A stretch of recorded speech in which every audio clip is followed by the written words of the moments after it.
Now it wants to do its thing. Fucking weird ass YouTube. Ugh. Jesus.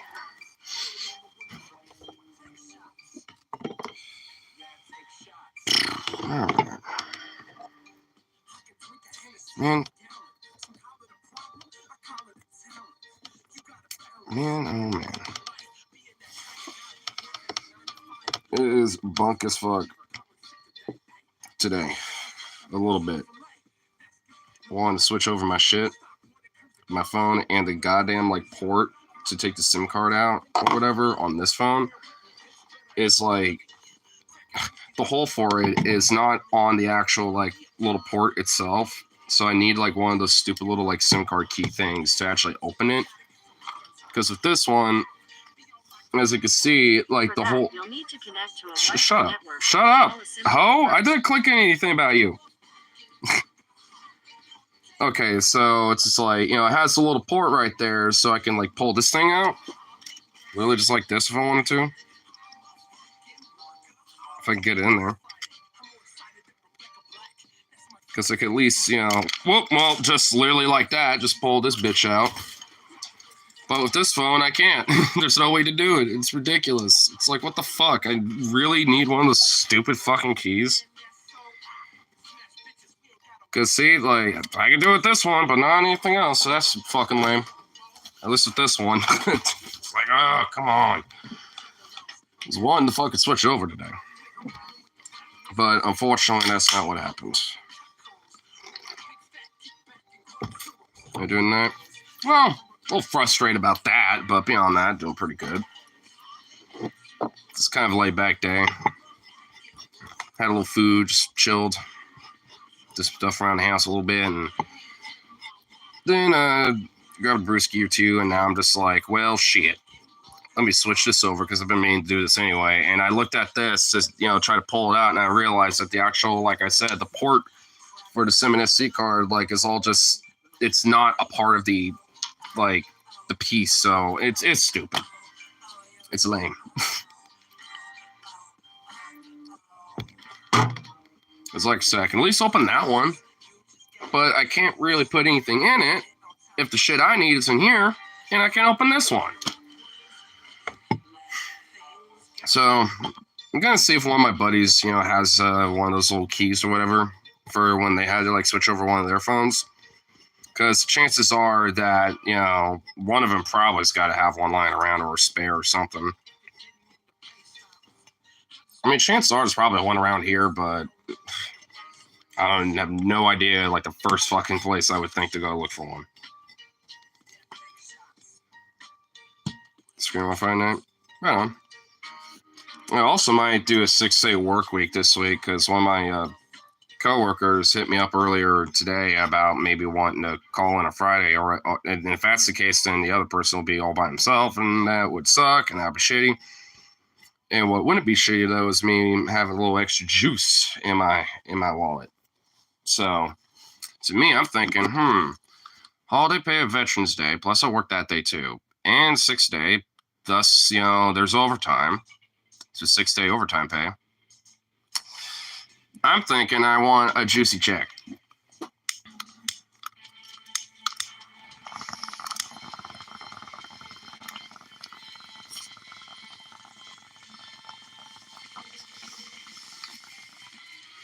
Plus, it wouldn't necessarily be a full shift either, because I'll still have to go to the duty office in Tigard, deal with the vote thing there, then come back. But all things considered, you know, should be a pretty simple day. Man, what the fuck? There we go. So, got my week hella filled out now, which I'm kind of happy about. At least a little bit. Because, yeah, especially with money, I kind of need that just a little bit. At least, you know, all in all, I know that, you know, be able to have like your phone case and everything else all perfectly set up as soon as, you know, I finally get things switched around. But god damn it, not having a little like key thing to just do that Because I had a little plan to kind of react to a couple things today. One of them being just dead ass hilarious for no fucking reason. And I go back to it at least once a day, laughing my ass off to it. It's just Elmo getting high volts, but just what happens is just hilarious. Looked up at the channel too, and there's like only 3 uploads, and all of them is just Elmo getting fucking vaulted to death. It's like, what the fuck, dude? I want to see the other ones. I haven't seen the other ones yet. So I wanted to react to that shit today to get a good laugh, but I guess not, because Motorola sucks. Yeah, for Motorola, for having their SIM card thing, like, separated from the actual key port thing so I can pull it out myself. It's like, what, do I have to like get a key or like go to a place directly for that? Because that's lame. I don't want to have to go to like, Metro to be like, hey, I got this other phone, switching it over, blah, blah, blah. I don't want to deal with that. I just want to do it myself. Because boo. Why is there always technicalities? Why is there always like some technical bullshit that has to be happening? I guess, honestly, it wouldn't have mattered either way if I did it, or attempted to a couple days ago or whatever, because honestly, like, I would have noticed this either way and it still would have been an annoyance. But either way, it's not that big of a deal. It's just a little annoying. Because pretty much I have everything I need on that thing now. I just have to like transfer all like my photos and stuff from this phone to that one. And do that for my other phones too. Because I know my other 2 ones, they still work. It's just that the other one, the mic is fucked because it got waterlogged, and the other one's screen's fucked up. But it works just enough, so I can at least, transfer shit around and stuff. So that's my hope. At least get that all good and get some old photos and shit, for my, other old phones and stuff too. Because there's a few things I've been meaning to like, post and upload and shit. And it's always something that happens with these stupid, phones and shit. At least not to the point where it's like completely mega fucked.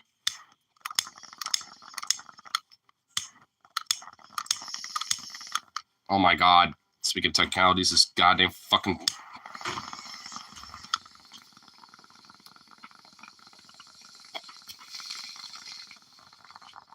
This fucking lighter, though.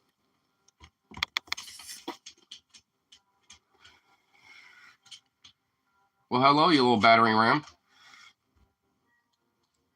Just fucking bulldoze right through the fucking launch room. Jeez. I'm gonna close that door. Big goof. You sneeze, boy. You sneezy boy.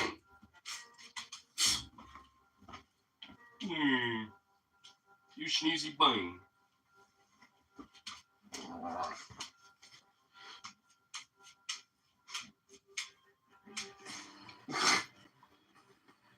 Here. Chair?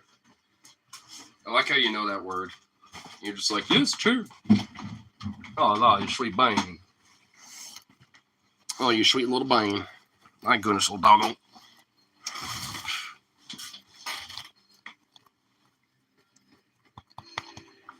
You big little bane. My goodness.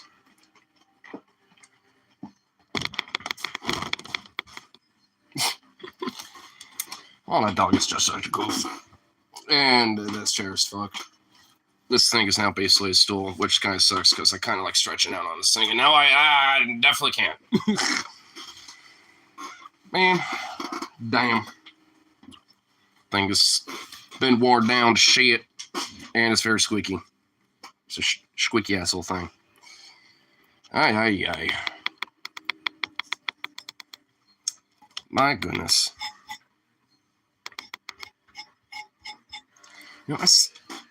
I cannot get over the fact that, like, out of all the phones I've ever had, like, even this other one here, this waterlogged ass piece of shit. Where is it? Yeah, because even this fucking thing has it. Yeah, right? Yeah. Like, even this thing fucking has that, like, the little keyhole port with the actual slide thing, including this. How's this like the only phone ever to practically to not have that? Oh my god, I don't even want to imagine what like some of these newer ones are. Ugh. There's a ridiculousness of like a lot of these phones where it's almost like, you know, the best features have a lot of phones get taken away, and then you just get like there's just like no real like innovation when it comes to a lot of like phones these days. And a lot of the times they just take features away that are just lame and annoying, and honestly just gets a little more frustrating with. Like, one thing I noticed, they just straight up just remove filters across the board of this. Like, there's a way to touch up. You know, I can do this, which basically does nothing. I guess it makes me look like I'm wearing like a little powder or something, but it literally does nothing. That's your filter now. It's like a slight little retouch I can turn on that just kind of makes it look like you're more laggy, and that's it. And they had like this little, video bar thing, you know, for mobile where you know, like if you're watching a video but you want to go like, you know, have another video ready to go to like, you know, see something on like the homepage or some shit, or look at another comment or whatever the fuck, you know, it's like it'll just immediately go, boom, it'll just be down here, and then you can just lift it back up whenever you want to watch a video again, or like go back in full, you know, or whatever, right? And now it just like it literally will just be a little square that you just move around, and you can't really like bring it back up unless you tap it. It's so fucking annoying because honestly, I'll be like, all right, I want to like put this down, and I think about that initial way that you had it, where it'll be down here, and it's just like, bruh, like the little square for the video will literally be obscuring like, you know, something, you know, right in the way. I'm like, wait, what the fuck? Oh yeah, this new feature that sucks that literally no one wanted. So stupid. I mean, same thing with these phones. I mean, you think like the new iPhone, you know, that probably came out earlier this year is any different from the previous models, like outside of maybe like an extra camera on it because reasons. It's like, give me a break, bro. I mean, or like, you know, when it comes to the actual like hard body of it, like, you know, when it comes to, you know, wanting to take the SIM card out and switch it around on your own. And it's like, oh, can't do that unless you have one of those little phone key things so you can unlock the stupid fuck. Because, you know, having like, you know, just a universal with the actual sliding port thing for your SIM and SD card attached to it, you know, like literally every other fucking phone, you know, like, so anything from like a push pin to a toothpick, whatever the fuck, you could just use that to just pull it. Yeah, fuck that. That little tiny feature that, you know, is very negligible to, you know, like when it comes to anything. Yeah, let's somehow make that worse. It's like the one thing they could do to make it worse, and they did. It's like, bruh. That's my little gripe today right now. It's just technology. Because I literally sat down here, not even like less than an hour ago, probably like literally 30 minutes ago, be like, all right, here, let me switch this out. You know, took that thing out, had it right there. And I looked at this phone, I was like, well, that's the port, but why is the key part of it like not attached to it? And I tried to get in a pin to put everything. Like I tried every tiny little prickly thing that I can use to try to get it out. Nothing. You have to have one of those actual keys to like unlock it so it boop, pops out. It's like, what the fuck? That's so stupid. It's like, because who just has one of those lying around? You know, it's like no one just has one of those lying around. So I asked all my group chat, you know, with my friends saying, hey, do any of you by chance have one lying around? Because maybe one of them has to. Because, I mean, it's annoying. Had a little game plan, a little thing. I even mentioned the other night, it's like, you know, I've been delaying it too long anyway. Just going to fucking do it. About to do it. Can't. Literally just physically am unable to. It's like, what the fuck? Unless I busted this thing, but there ain't no way I'm doing that. I can at least use this as a backup just in case.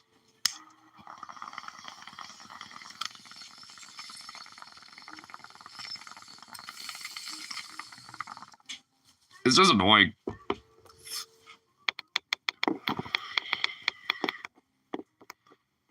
I mean, speaking of like tech too, there's also just like annoyances with like a circuit breaker is one of them. It's a little like out, but it's only for like very specific things.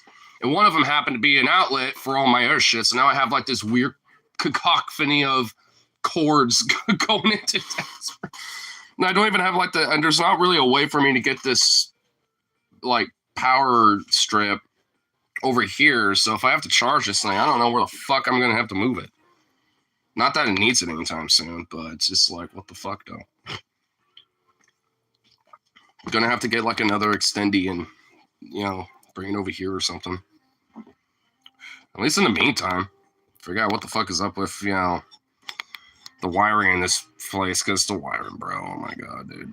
I can't even begin to get into that because, bro, the most, like, cheapest, shoddiest, like, I would trust, like, dead ass, some random farmers from, like, Chuckle fuck, I don't even know, like, I would trust Amish people to understand wiring better than my fucking uncle that, you know, did the wiring of this fucking place, dude.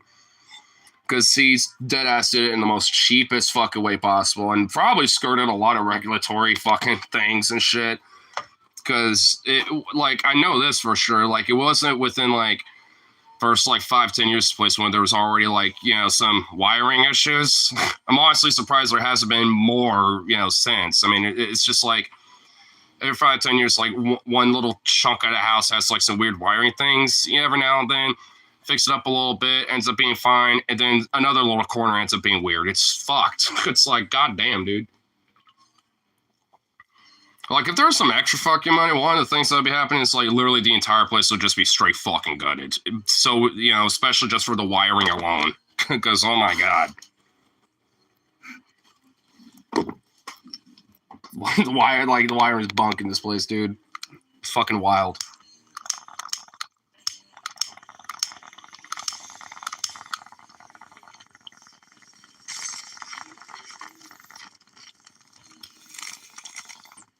And that's kind of what happens when you let questionable, fucking quirky ass, hyper, super selfish, confident fucking family members that are also fucking psychos run shit, or at least, you know, take control of doing shit.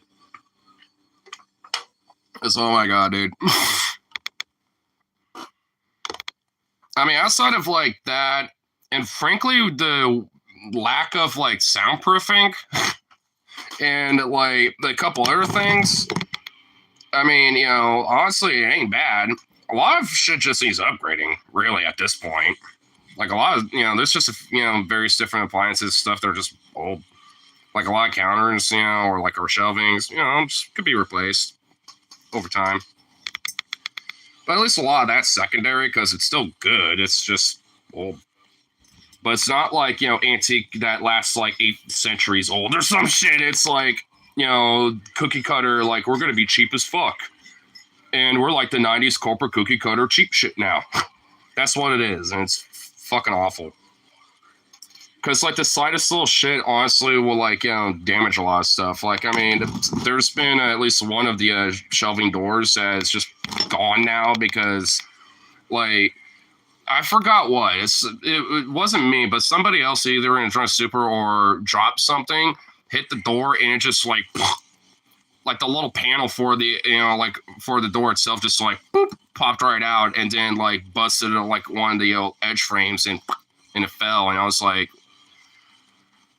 what is this cheap shit, though? I was just kind of like, what the fuck? But more or less just because it's like, that shouldn't have broken. It's like, how in the fuck? So I kind of have to be a little careful with shit around here sometimes. Especially since, you know, like I said, a lot of it's kind of on the older side now. Like, a lot of, you know, like, especially, like, you know, a lot of the, like, you know, kitchens, especially specifically, a lot of that shit is literally about as old as me. Like, dead ass. Like, is as old as I am.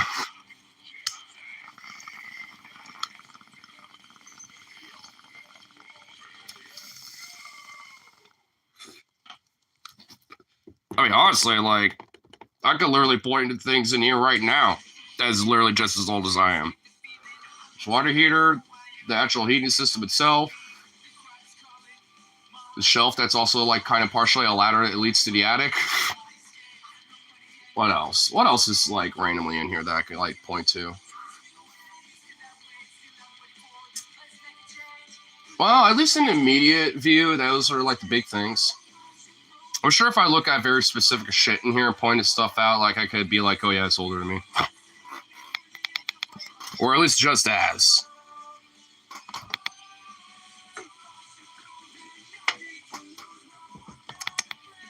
I mean, I know the ceiling's about as old as I am. Technically, probably older because, you know, it's about as old as me when it got built up. But a lot of this shit's probably. Do I even want to know what material this fucking, like, ceiling of this garage is made of? Because, honestly, I've always been told to, like, be careful when being in the attic the few times I've ever been up there. Which also reminds me I need to do that myself and get up there to deal with shit. This shit literally looks like you could dead ass, like, fall right through it. I mean, I'm not even kidding. Like, and it's in wild, weird panels and shit. Oh my god, my uncle's a fucking psycho nutcase, bro. And a cheap fuck, bro. I've worked with him a couple times and, you know, like, under the table, you know, and shit, you know, in high school. And, dude, I learned a lot about basically what not to do when it comes to certain things. Like, he had a basic foundation of, like, you know, what to do and shit that I would trust. But then he had his way of shit. And I was just like, I don't know. This is actually, like, sound logic or something there, buddy. He's like, oh, no. Oh, no, it is. Man, I don't even want to know what the fuck, you know, that guy's up to now. Because that guy's, last time I heard, is basically gone, like, schizo mode. So I can only imagine, like, the wild fucking shit, you know, that dude's probably been getting into or whatever. As long as he ain't around here, I don't give a fuck. There's kind of a, you know, no talking terms, you know, period, no matter what. There's only a very staunch, we're going to politely but firmly ask them to leave via the 2A. You know, it's just like, that's basically all that would ever come from that at this point. Which, as far as I'm concerned, everybody in my family feels the same, so it's whatever. I just know that he also has kind of a strange fondness for me, I think because I'm his nephew, but I know too much about him, and I don't want anything to do with that. Like, he's one of those, like, Trump dudes who I dead-ass think he would be, like, he's actually, like, loyalist about it and shit. And while legally he is not allowed to own guns, I guarantee you he's got a few. Because I remember before he got gaveled up for, like, some money laundering shit or, like, tax fraud or something like that, where he was, you know, in prison for, like, 10 years or some shit. Like, before then, when I was a kid growing up, I checked out his gun safe, and he had a stock. Like, a stockpile, dude. So, honestly, I know that dude, you know, he's one of those guys. I'm just like, definitely don't want anything to do with that. It's just strictly pure bad business and bad blood. I'm gonna have to, like, find a way to, like, kind of fix this bad boy up. Oh, random question. Do you have, like, one of those little, like, SIM card key things that you can unlock, like, you know, the slide for the SIM card, SD card? Because this phone does not have the little pin thing, you know, on the actual slide part. So I could just use a push pin or whatever to just, like, pull it out. But this phone's dumb. I pretty much know where it is, but it might be. Oh, so you do have... Okay. Well, if you find it, let me know, because then I can finally... It's on the little wooden bowl on top of the nightstand, which got flung across the room and curly bit of tab. So, no. So it... on the floor. Well, if you... Well, look, keep an eye out for it, because... and I'll try to find it, too. Because I was meaning to switch these today, and I looked at this phone and realized that... You know, because I can even show you, like, I mean, I could literally just pull this out right now just by putting this pin, you know, piece right here. See, you know, I'm just right there. But this phone, I can't, because that little pin right there is not attached to this on this phone. It's weird. It's like, I've never seen a phone that doesn't have it like that, because this other phone does. Pretty much every phone I've had has, I guarantee, yeah. Guarantee. On my SIM card, I don't have I have a tool to... Yeah, but, you know, but what I'm saying is, like, that little hole being attached, yeah, it, like, you can pretty much use anything as long as it's small enough fit in there to pull it out, but this phone, you have to have the key to do it, you know, because that unlocks the thing that kind of pops it out. It's so dumb. It's bunk. Because I kind of had a thing, where I was going to like react to stuff, watch a few things, and all that shit. And I'm just like, well, damn it. I was like, well, this puts a complication on things because I have nothing to actually unlock this stupid piece of shit. It's like, fuck. Really annoying. I don't want to sit down. Finally, fuck. I just got done with the biggest shit I think I've ever seen. I'm not too sure if I needed to know that information. Damn, okay. Oh, fuck.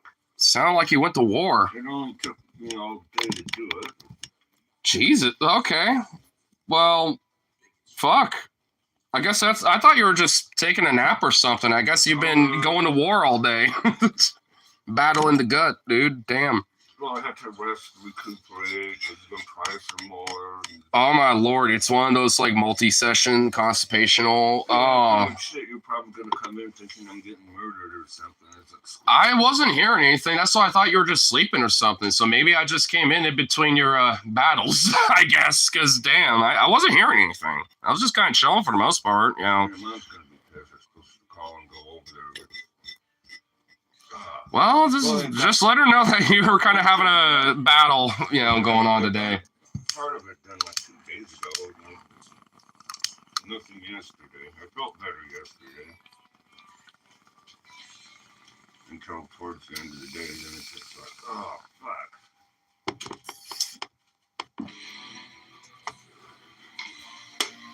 The feet are sore as hell, because I wasn't laying down. I couldn't really lay down. It's just like, oh, you constantly have to take a shit real bad, but nothing will happen. But if you're like walking through Safeway, suddenly it'll come out and it'll be this.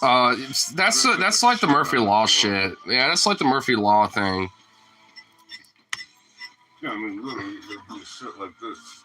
Well, bigger than that on the fucking. What in the fuck have you been eating for that to be the case? No, I haven't been eating hardly anything. Well, I can't put anything in. Nothing's coming out. The whole system is back up. I'm just like, yeah, like what in the fuck, dude? I have no idea. Might want to get that at least checked out a little or something. Damn. It has to be something. I think it's cheese. Right, too much cheese. You do eat a fuckload of cheese. Yeah, it's cheap. It's filling. It's plentiful. It's healthy. Yeah, I ain't dogging on that. I'm saying you do eat. I swear, like every time I see you snack on something, it's cheese. Cracker, eat. Slice, cracker, eat. I mean, that's also why I like salami and sausages stuff, because you can kind of do the same thing with a cracker. But also tendies and pickle. Mix those two together. Oh, yeah, put that, make that with a sandwich with a little honey mustard. Boom. Like a rib. Dude, my recent kick is using chicken tendies for my work, ripping that apart after I heat it up a little bit. Mix this spaghetti with it. Got some more tomato paste and tomato sauce and stuff for myself, and I'm gonna like use the last little bit of my tendies and mix that shit up. It's gonna be like, I've been on like a little spaghetti kick. I'm just like, there's a can in there. I haven't touched that can. I got one from the other day for myself and whipped some up and ate the last little bit of that this morning, and now I'm gonna make more because it's fucking amazing and delicious. Stuff that I eat quick, easy. You have to eat it before it goes bad type of stuff first. And then I have stuff in the reserve. I get it at the beginning of the month because no matter what, I'm gonna end up broke at the end of the month. I mean, that's kind of the rule for thumb about how the month works usually. So I like to stock up on my cans and frozen shit. Well, you might see a lot of spaghetti / tomato cans in there because I don't know why. I've just been on that kick lately. It's easy to make. Just soak up some, spaghetti noodles and fucking, just drain it, fucking, put the sauce in there, rip up your meat or choice, put a little cheese on top, boom. Simple, easy, hearty. Oh, I should have gotten those like pre-sliced fucking olives to add in there because, oh my god, dude, those little black olives. Like I should have gotten some of those too. Shit. I got some black olives, but I ate them all. Well, you don't got them anymore. I do. They're probably part of that brick that I had to flush down the toilet. Jesus fucking Christ. Fuck. I'm surprised I didn't pull an Elvis. He died on my birthday, too. What? Elvis died on my birthday, too. Fun. Yeah, Elvis died on the 16th of August. King of Rock and Roll died on the throne. The porcelain throne. You know, he also has a signature. You want to know why though? Because he has a very signature sandwich that he fucking loved, and it was called the Elvis. Yeah, it was like you had a big gigantic French bread. You kind of cored it out a little bit, and then you put a bunch of butter on it. Toasted that up a little bit. Took it out. Once it was lightly toasted, butter melted in. Then he put peanut butter on there, a bunch of fucking long sliced pickles, some bacon. And then on the other half, you put pretty much the same thing, but jelly.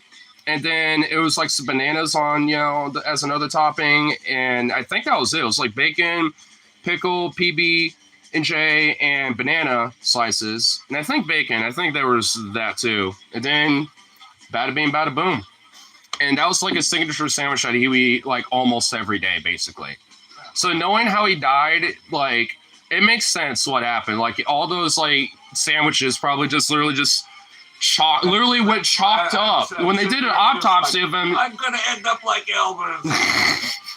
Like when they did an autopsy, they literally found like how like if you see like a turd, like a dog turd that's been like out in the sun for like a month and it's all white and chalky. That's literally what his gut lining was basically. Like with his large intestine, and shit. It was like it literally just rotted inside of him and just was all chalky in him. He practically died of sepsis, essentially. Constipation and sepsis. Because in his later years, his health was fucking awful.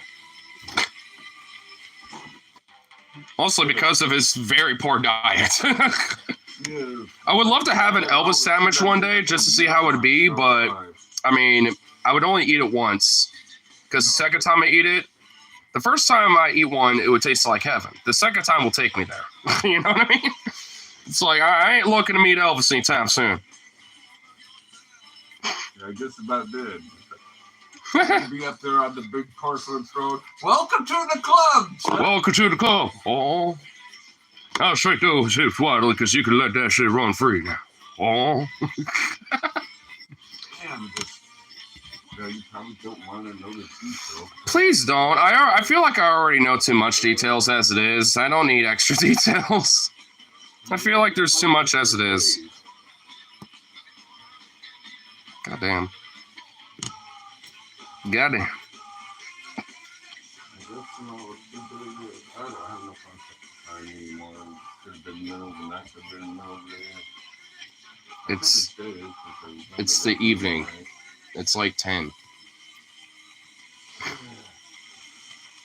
And you guys are quiet tonight. You motherfuckers are quiet. It's like every time I look over, I'm just like, quietness. I'm just like, damn. I'm bummed. I was wanting to do a bunch of loud stuff in here earlier. Thank fuck. Shit done, but at night it's hard to do quiet stuff like that.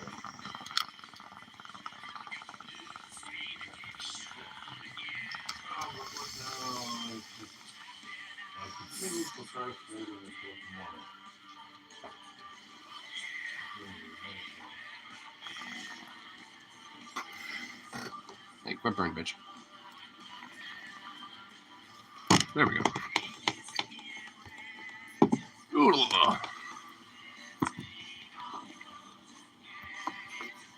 Man, you can't catch your tongue with you motherfuckers? Y'all quiet as hell for this evening.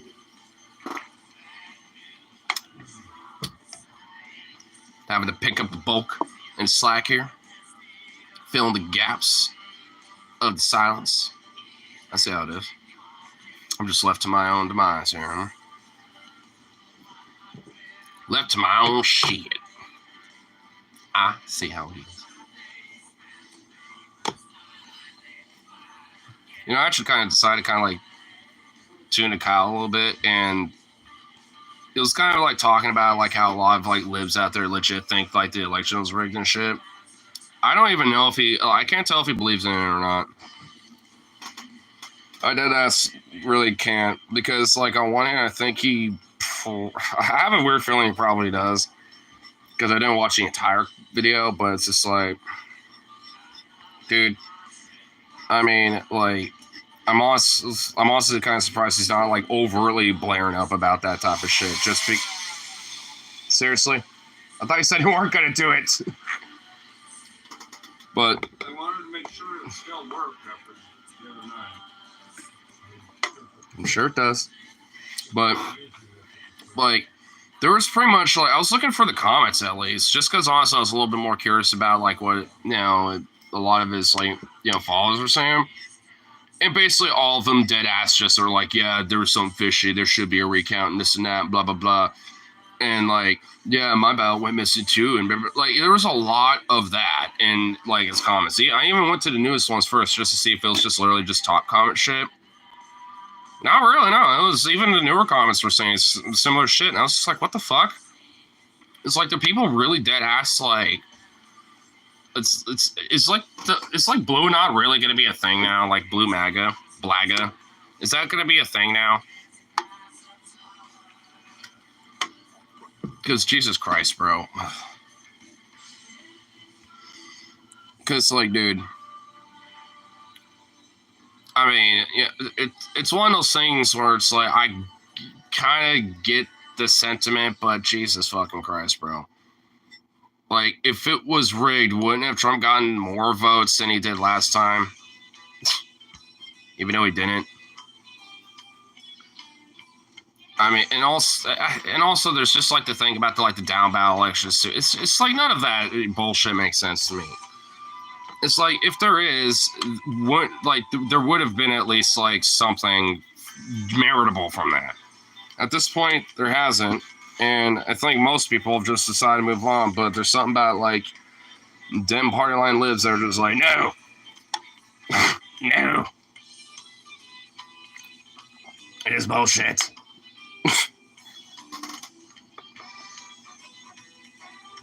It's like, man, the vibes are just all whack.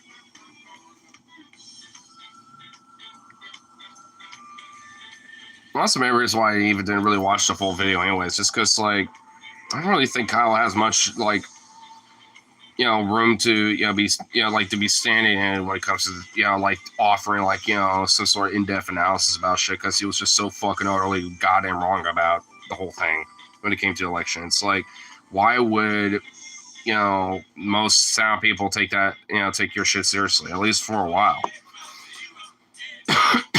Granted, at least you recognize he's wrong, but I mean, take some time to like take like a week off or something to like chill for a bit. You'd be like, hey, I'll come back after a week and think about where we can go from here and this and now, and I'll have like a long specific segment about that later, and then explain my thoughts about how I feel about shit, blah blah blah, and then we'll continue our regular coverage from there or some shit. Like, I mean, I think that would honestly be a lot more respectable, at least to me, in comparison to just like continuing business as usual, going with the flow kind of shit. And oh my god, dude, I decided to kind of tap into like some of like these libs online shit. I don't know what fucking compelled me, but I decided to check out like, all right, let's see what like some of the more recent videos by Xander from Xander Hall are about. He literally had a video saying that like not voting is immoral.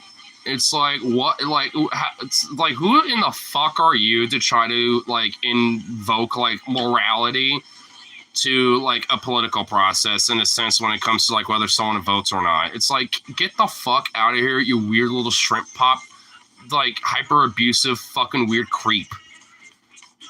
It's like, you goddamn weird little worm, dude.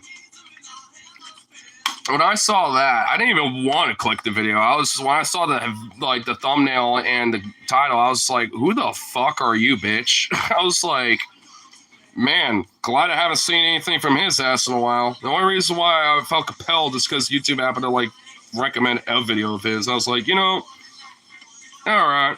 I won't click the video, but I'll look at the channel and bite and see what he's been doing lately. And not surprised, you know, just basically going on the lib train. Dude, it's like some people are just not capable of learning with this shit.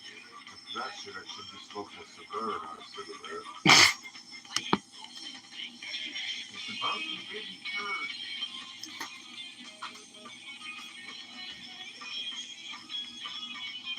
And despite even Voosh kind of like, you know, doing his like, oh, well, you know, Democrats obviously have nothing to offer, my guy. Now he's doing what he was doing back in Trump's first term, just like, Trump's going to have a disaster, this and that. It's going to be like, I haven't even clicked a lot of his videos. I've just been seeing a lot of his, like, you know, fucking, you know, titles and shit because it keeps getting recommended to me by YouTube for some reason. And it's like, we're literally are now back to the fear mongering again, even though you were just like after the election kind of saying what Paul's been saying for like a long time kind of shit. It's like, what in the it's like, what the fuck, bro? Now this is the testimonial for justice. What? What's that tape? Nothing but threads. Damn. And it's still holding up. Do you know about Sons of Liberty? Sons of Liberty? Sounds familiar.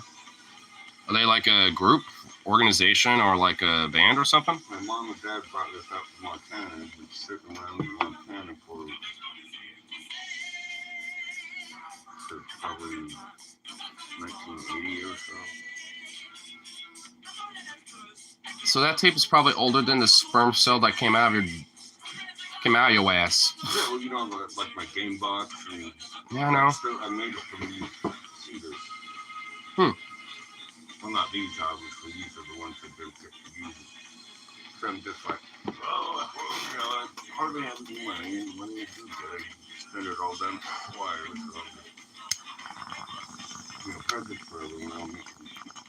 Cedar game boards. A bunch of real nice. Well, not like mine. Mine was some plain, real nice boards. You know, kind of like the back when you open it up, there'd be back down there, and then on one side there'd be a checkerboard. It's a vet trying to form a resistance. Oh, so it's like a YouTube channel?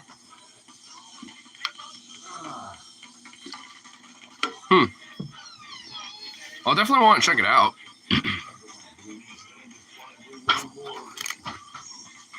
Because at least sounds interesting to me enough.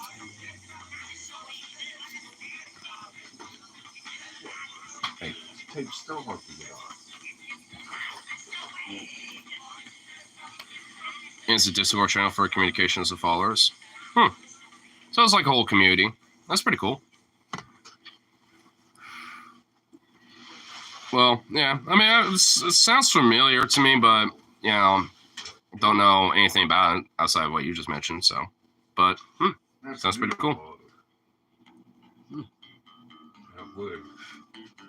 Smells good, too. Hate to use it as shells, but otherwise I'll probably sit around for another 30, 40 years. Yeah, send me one of his recent vids so you can see what he's about. Cool. I'll have to check it out. Ugh. Good 45 years.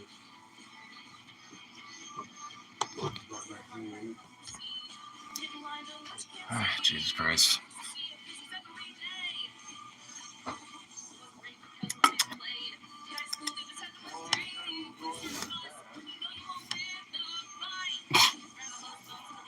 I don't know how he expects me to hear him from way over there.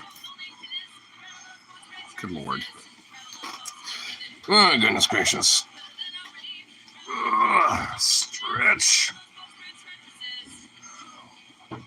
Pop's gonna pop slow. Yeah, pretty much. He's very heavily fixated on his cedar wood over here for some reason or another.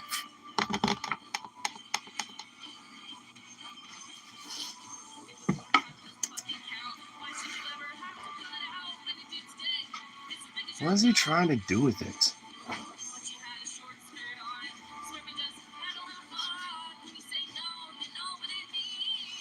What in the fuck is he?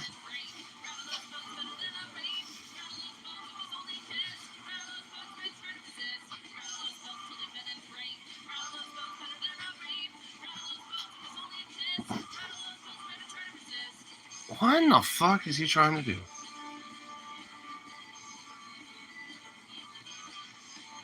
Well, whatever he did, he succeeded. I think. Visual measurements.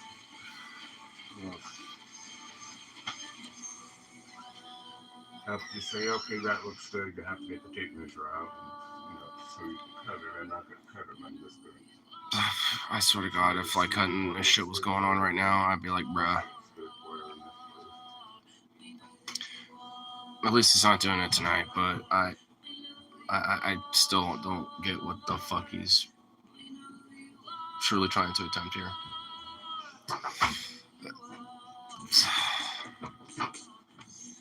Goodness gracious.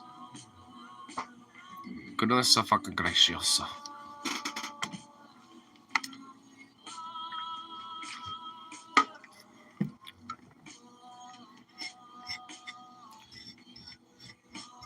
So what the fuck else has been going on for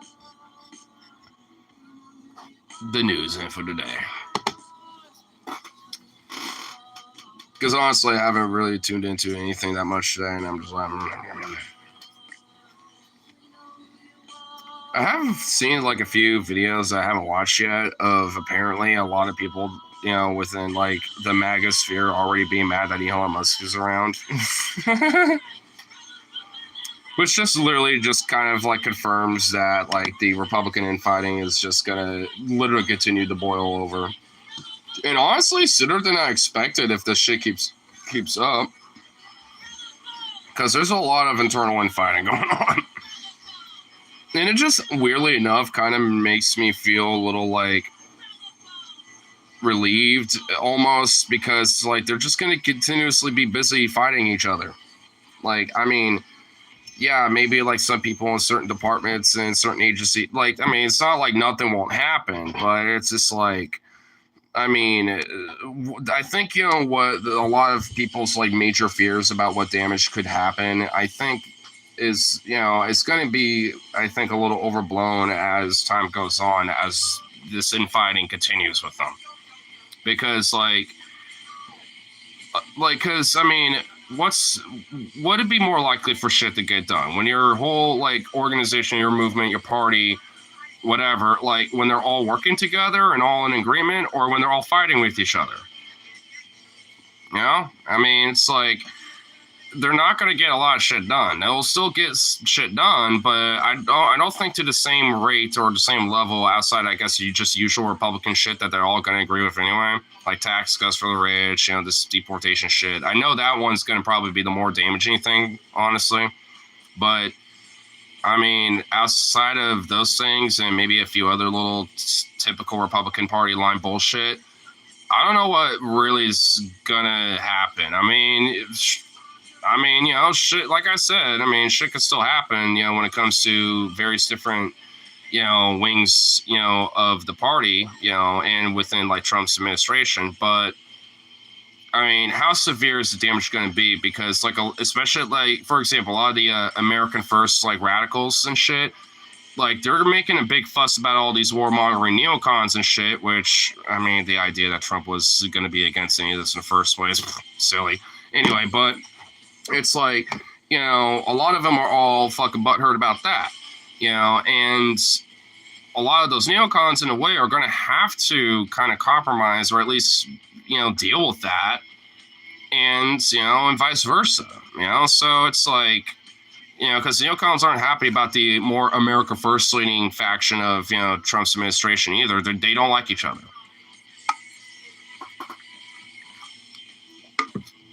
A lot of what he wants to do with threaten the bottom line of corporations. Yeah. I mean, because, I mean, think about it. Does a trans person's, dollars spend just as much as, like, some cis conservative white boy? Yeah. It does. And, hey, that doesn't mean that culturally, like, trans people are, like, especially the conservatives and TERFs and shit are validated, but I mean, corporations, are still going to look at their money as, hey, money well spent for us, baby. More money in our pockets. Like, they don't, corporations don't give a fuck one way or the other. I mean, it just depends on how much they're going to be like, all like, oh, well, pardon me, shit like that, It's like when they, like they'll throw the flag and pretend they give a fuck a lot, but they don't. They just care about the greenbacks. They care about the green and the rainbow flag. Because to them, that represents the money. Because they don't give a shit one way or the other.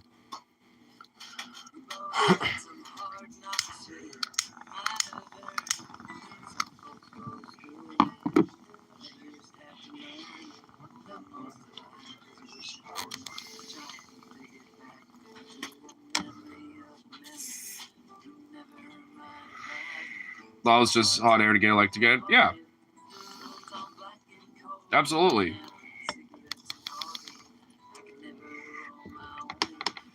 And I think, a lot of it was just literally bullshit just to, sell people on the, when it comes to the base that he already has loyal to. I mean, and if anything, a lot of Republicans in certain states kind of didn't, get a lot of good results because of a lot of their baggage, or because they, consistently were harping on culture war, trans people, and this and that or whatever. Outside Ted Cruz, because Texas was retarded. Like, they're a bunch of fucking idiots. That little coward bitch boy literally, like, fled Texas, when a freeze and, fucking hurricane hit them. Fled them multiple times, abandoned their asses, and then came back last second because people bitched about it, and then he did some bullshit fucking virtue signal that didn't mean to lick of a dick. But yet, still voted for him. And it's also on the virtue because that Democrat that was running against him literally shifted right, too. Like, because the Ted Cruz campaign, the Republicans are calling out him for being like, oh, he's, gonna let men, and boys go in women's and girls, fucking showers and be trans, just that shit. And the dude literally went right. He shifted his fucking framing and saying, oh, no, I don't want that. Obviously, boys shouldn't be allowed and blah, blah, blah. And, it like basically just affirmed the right-wing framing and just, ratcheted to the right. It's like, what the fuck, bro? I mean, if anything, he probably lost votes more than Ted Cruz gained votes because of that. It's like the mythical, like, anti-Trump Republican voter. It's like, why cater to the right when that's just going to fucking, lose voters for you? It's because motherfuckers like him are just so goddamn out of touch. And it's like, that's like the one time where the whole, like, culture war framing, should be, like, on the progressive side. Like, no, like, our kids should, be allowed to have affirming, healthcare, when it comes to things like this, because, like, hey, there are a lot of cis children that need it as well. A lot of teenage boys go through gynecomastia surgery and shit because, like, especially if they're overweight, they sometimes will develop breasts, like they do. And obviously that's, like, for a lot of men, very gender dysphoric for them, and they want the affirming surgery to remove that. That's gender affirming care. It's like, why is it, such a nitpick thing in a way? Now, granted, when it comes to other surgeries specifically, that's, a little different, but at least for, like teenagers. But I mean, at least for adults, I think it's okay, to wait for that type of shit. But everything else, why not? Even then, there could be certain circumstances, because I know there's at least, 2 cases that I do know about, where it's like, there's rare, cases, really honestly legit for other reasons. I think there was other pre-existing conditions about their cases that led to, these things, where one trans kid had surgery at 16, another one at 17. But like I said, from my understanding from the cases, both of them were basically due to other reasons on top of that. So it was just kind of a better outcome for the health of those kids, to just have the surgery. And if anything, maybe they could actually be a little test study to say, hey, is maybe having surgeries at that age, not necessarily a bad thing? They could probably be a part of a research study to the next 30 years, see what that does, for development, physiologically versus doing it at like 18 or 19 or, as an adult. Because I do think it's okay to have a conversation about that, but, a lot of people just hear that shit and think, oh my God, and just freak the fuck out. Half this country's out of touch, diluted. Ignorant, self-aggrandized patriots. Well, half the electoral base is. You have to remember, most of this country doesn't really pay attention to politics. And if they do, it's like surface level shit.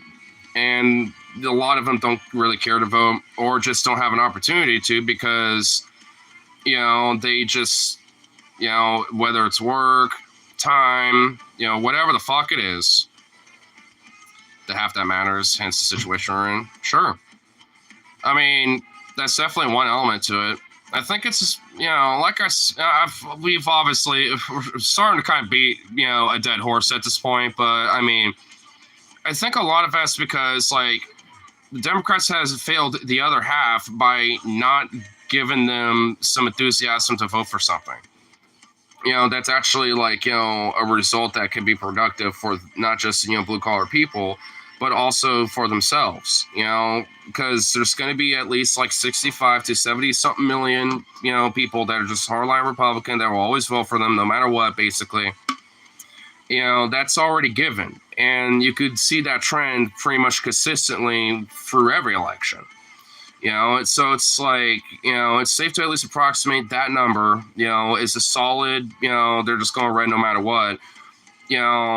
Don't try to fucking cater to that. Like shifting to the right, that these Dems have been doing pretty much every goddamn election cycle. And the only time they ever really did try to push progressive shit was when Bernie was running.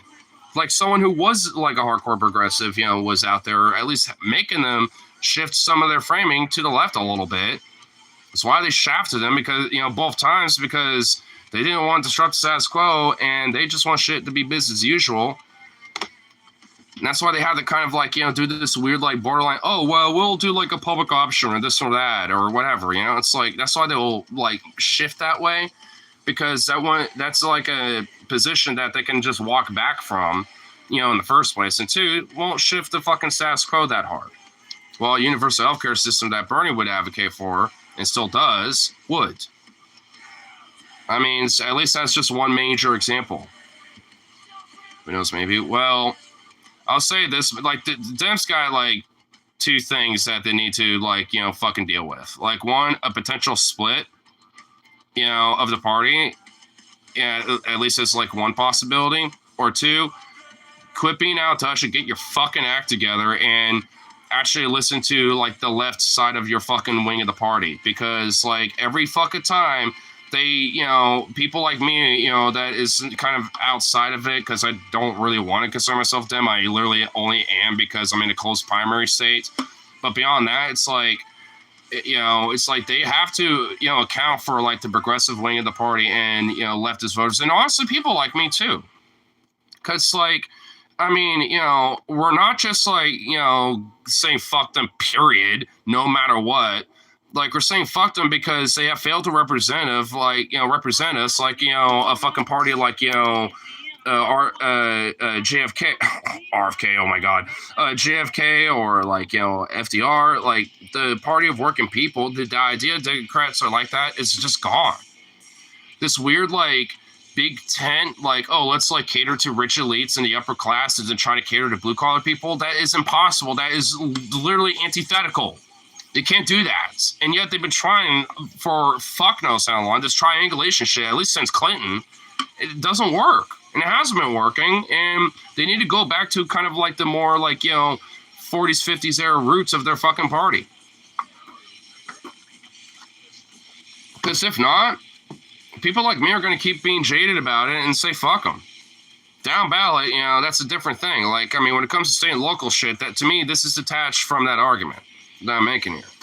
The national level, these motherfuckers need to fucking, get back in touch.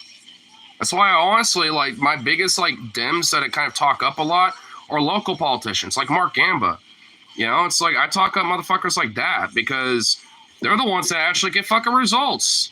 And they are kind of, like, rooted to what the party should be about. Theoretically, at least at this point, I guess. Even though it shouldn't. It's fucking ridiculous. It's not like I say this shit to be like, like, oh, well, y'all just dumb or something. I'm just want to be like, yo, if you want to take them back, Get to that local shit, because if you want like a dem that really fucking matters, look there and talk them motherfuckers up and talk about how their framework worked and how, like, you know, like Dems, at least especially on state levels, can start getting shit done so they can start taking over the fucking out of touch and, you know, national level of the party. If you want to, you know, do this party takeover, if a lot of Dems and libs and progressives want to do that shit, you need to do it on a local level. And ultimately, that's what I have always advocated for. So it's like, you got to start there. And I've done a lot of my activism and will continue to do so on the local level. Whether it's going to, like, you know, I've done soup kitchen stuff. I've been, you know, various different protests, been to jail for justice once. I've done a lot of shit. I mean, honestly, a lot to kind of forget to name some, because I know I was at this, like, charity event with, the local DSA chapter and the Black Lives Matter chapter coming together, donating clothes, food, shoes, all sorts of different shit. I just showed up just to solidarity, just kind of hang out and just talk with people. You know, and they encouraged that. They loved it. They were like, oh, yeah, more numbers around here to kind of encourage the cause. Yeah, cool. You know, it's kind of getting the community active and shit. You know what I mean? It's just like, you know, it's one of those things where, you know, it's like that is what fucking matters, because that's not only direct action and political action, that's just community action, and that's just getting involved with the community. And those last 2 points mattered ultimately the most. I mean, because it gets people together, and it kind of makes people realize, like, there's a little more, you know, and there could be more of a direct impact if people, you know, especially on the local level, work together. Because, I mean, I think a lot of people kind of forget is that local politics matters way the fuck more than this national shit. I mean, you know, it's like the national level of things does matter, but right now, like, I mean, ultimately, if you want to see some direct impact in your lives, especially on the political level, the local level and statewide level is where it's at. That's why I'm glad I kind of live in the area I do, despite my county being fucking dog shit. But beyond that, I live close enough to other areas that are good as fuck and great. So, and I live in a town that's like a little bubble, you know, in this county. So, you know, all in all, life's side. I had a little rough patch here for a little bit, but get paid tomorrow. Things gonna be good. Working 6 days this week. Normally that's like ew, but for me that's like yay. So, you know, I'd say for me, life being a little good right now. A little rough, but hey, it's a good rough. It's like rough in bed, you know, rough. You know what I mean? You know, it's good rough.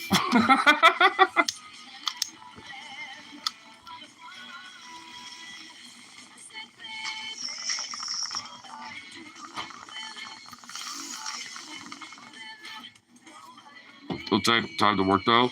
Of course. Absolutely. I recognize that myself. I think a lot of people, just in general in this country, just want the immediate now, instant gratification.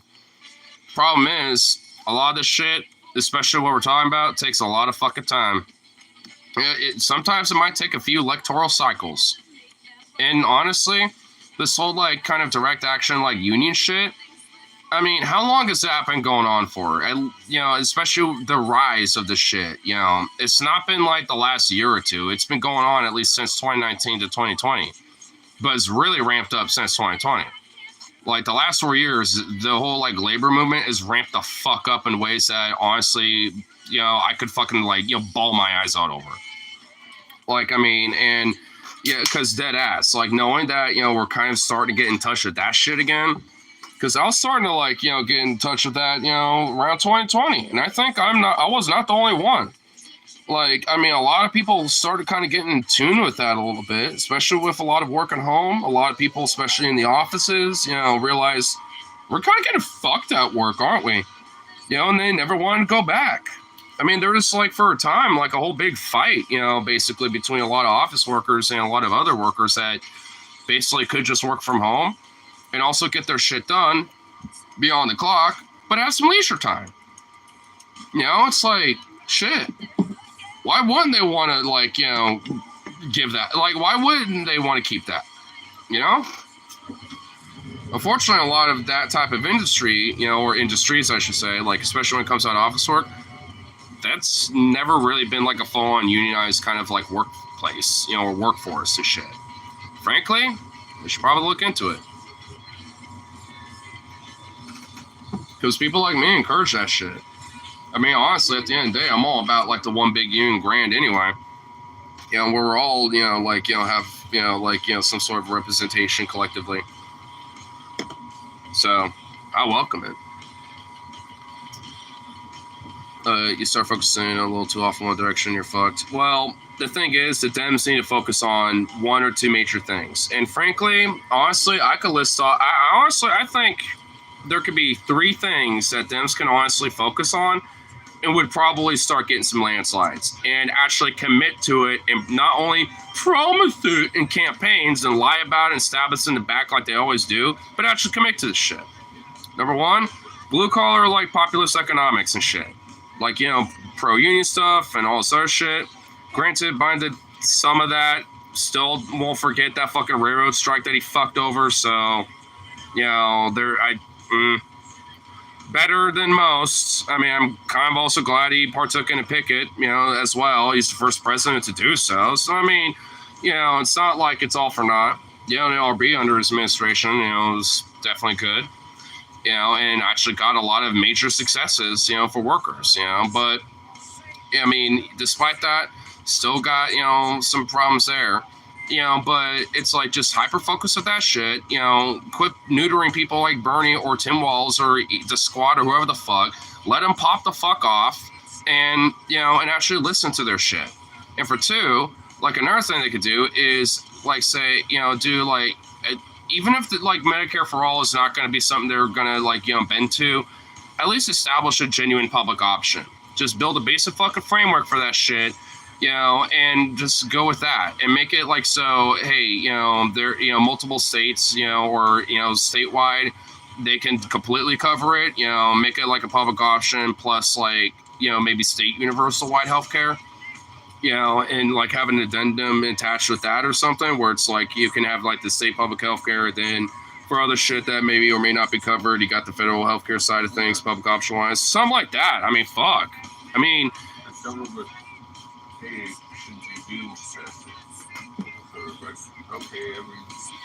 mean, when it comes to the healthcare side of things, it already kind of has because a lot of countries have it. And honestly, GDP-wise, percentile-wise, pay way less than we do with a private healthcare system. I mean, that's why I'm a big universal healthcare advocate because honestly, legit, it will just save us money, like the government money too, to an extent. Like just healthcare, like any healthcare. Well, I'm just kind of listing like, three major things that Dems could probably do, and this is my second thing. If you're making more than a certain amount, or like income, I think, for like the income tax, you get taxes like a certain amount after, what I'm saying? So, they give it out, like food stamps or healthcare, whatever, so you have to make a certain amount. You have to pay, like a certain percent only after that amount. Well, it's basically just kind of like it's just like basically, it's like basically just like, well, it's not how we kind of basically do taxes because there's like, different levels, depending how much you make on taxes and stuff. Yeah, but if you're at a higher tax bracket, you end up investing all your extra money, and that way you look at the bottom of the tax code that's okay, make this much, and I invest this much in my business. So you come out, my dad just, was real good at that. Just okay, so I end up owing the IRS, like 200. I'm not gonna lie, like some of this is flying over my head just a little bit, but because just a little. I mean, because I'm not a big tax nerd. I just know kind of like some of the basics about like corporate tax, income tax, sales tax stuff. Like I know basic shit, but basic shit on income taxes, you get money. How much you make in a year, and How much you make in a year. Thus where you fall in the tax bracket from there. But if you have your own business, you deduct all that. So my dad would always just like. Well, yeah, because there's also business taxes, but depending on like, especially small businesses, you get small taxes due to like these deductible. Yeah. Also, yeah, because it also varies from business to business and shit. I mean, I kind of understand that. You get lots of tax deductible. Essentially, it's the apartment maintenance business. There's lots of things you can also deduct and use at home. Like tools, lawnmowers, that type of shit. You can deduct those if you're using it for the business. Just so you can also use it for your home. Yeah, There's well, lots of little benefits like that. Sure. Well, also my third major thing that Dems wanted, that I think if they want to like actually be reasonable again, is also like Social Security is basically going to expire in 2031 regardless of whatever the fuck Trump does with it. And it's like at this point in 28, like they should argue to be like instead of like having to like resolve it and blah blah blah, so expansive for like until 2063 or whatever the fuck, just codify it as like a basic social service into like the broader government budget at that point, and just instead of doing this weird fucking hugabaloo that we have to go for every so often. That's the program I was thinking about mainly, with my idea of Social Security. So well, make a certain amount and get nothing, but every after that amount you get like a little bit. Well, that's kind of already how it works. I mean, it's like depending on your income and all this sort of shit. And also just there's like various factors that go into it. I don't know all of them, but it's kind of basically how it works. Well, I mean, if I guess I could, but I mean, what would I mean, I wouldn't really have. I guess I technically could sign up for Social Security. Just you still get Social Security even after you retire. If your investments are making you in like $1 million a year, you can still collect Social Security. Well, yeah. I mean, that's kind of, I think, a little bit of a flaw to it. Because, I mean, yeah, if you're a billionaire, you don't need Social Security. Social Security is for people like you and me and, like, the average, Joe that, yeah. I mean, I suppose, because depending on your income bracket, yeah, you should probably, like, earn, like, if you're, like, maybe not a billionaire, but let's say, like, he made like 3 figures or some shit. It's like, yeah, you should have some. Yeah, I mean, it's like you should have some, but it's like I can understand it being a little less versus someone like, let's say, me in like 50 years, like it's like me having maybe like $2,000 a month or some shit, depending on like factors or inflation, whatever the fuck at that point. But let's say at least for our money standards, like maybe making $2,000 or something. Maybe someone who made like 3 figures making like $1,000 or whatever the fuck. I mean, I think that'd be all right. It's fair. I mean, they'd still probably be like, well, where? But it's like, well, you got like a fuckload of savings, make $3,000 and all this other shit. I mean, it's like you'll be fine. You know what I mean? It's like you'll be okay, even if you downsize well. But also, usually a lot of times with those type of people, they like to travel, so they usually do downsize and just travel around, go to places and shit. But you know what? Fuck hey. Like hell yeah. Like that's kind of what I would want to do anyway. It's like just use it to go travel to places I haven't yet, and just travel the country or some shit in RV. Like I kind of want to do that now anyway. So. I travel, I prefer to go like out of the, what I'm saying. Well, out in the country or whatever. Yeah, I was the same way. I've seen some cool shit. I've seen cool shit just like taking off the beaten path kind of stuff and shit like that. Oh, that's all I used to do. I go camping. Well, it's more fun that way. I never go camping. Yeah, because you find new shit that other people haven't, and especially these days, I could take pictures and be like, yo, look at this thing I found. You'll follow me, I should show you. Yeah, you just could be with your homies and be like, lo, we shall have a pilgrimage. Let me show you this thing I found. If you're camping in a non-designated camping area, I actually do have an example of this. So the 2017 eclipse, right? So when me and my friends went camping to go check that out, I happened to be like, I was just exploring, and I noticed like this tiny little like baby little stream creek, so I followed it, and bruh, shit you not, there's 2 big like probably 100-year-old trees right next to each other. Maybe it might have been the same tree, but it just like grew, and then another root like bloop. Maybe it was like the same. I don't even know, but like the roots and everything like conformed in a way to where the water was just like a little waterfall, like this tiny little stream. I was just like, bruh, my mind was straight blown away. I was just exploring. I noticed the stream because I saw it from where we were camping at. And I was like, oh, I found it again. And I just like walked up it, and like about 50 meters out, I saw that. I was like, whoa, that looks cool. And my mind was like, because that's just like that's an off the beam path like shit exploration. Like that's literally what I was doing. There's a whole forest of trees. They can grow up like so far, like to a certain height or at a certain age, and then they sprout into a bunch of trunks. Oh yeah, because the roots are so big that they could do that. No, it's not the roots. There's a bad chipboard bug infestation, and it killed off the top of the tree. So next year, it grew. The new trunks grew from branches coming out the side and near the top, like the octopus do down on the beach. Bad news, ignore. I hate to say it. Fact, down there by the octopus tree, there's a whole damn forest of trees like that. Oh, okay. So bad news, ignore. I hate to say it. Really, I do. But Stancy has officially become a liberal wine ant. Or a wine aunt. I could kind of forgive it because at least she's edgy and funny. She's still on this women should dump partners who don't vote shit. I mean, someone might call that borderline sociopathic, but what do I know? That kind of is, dude. Like, that's a little fucked. It's like, I mean, like, that's just fucked up. I'm not gonna lie, that's kind of like some crazy psycho shit. Oh, my boyfriend for 5 years never voted. Never has because he just don't care about politics or something. Well, you know what? I'm dumping him now. Because someone online told me so.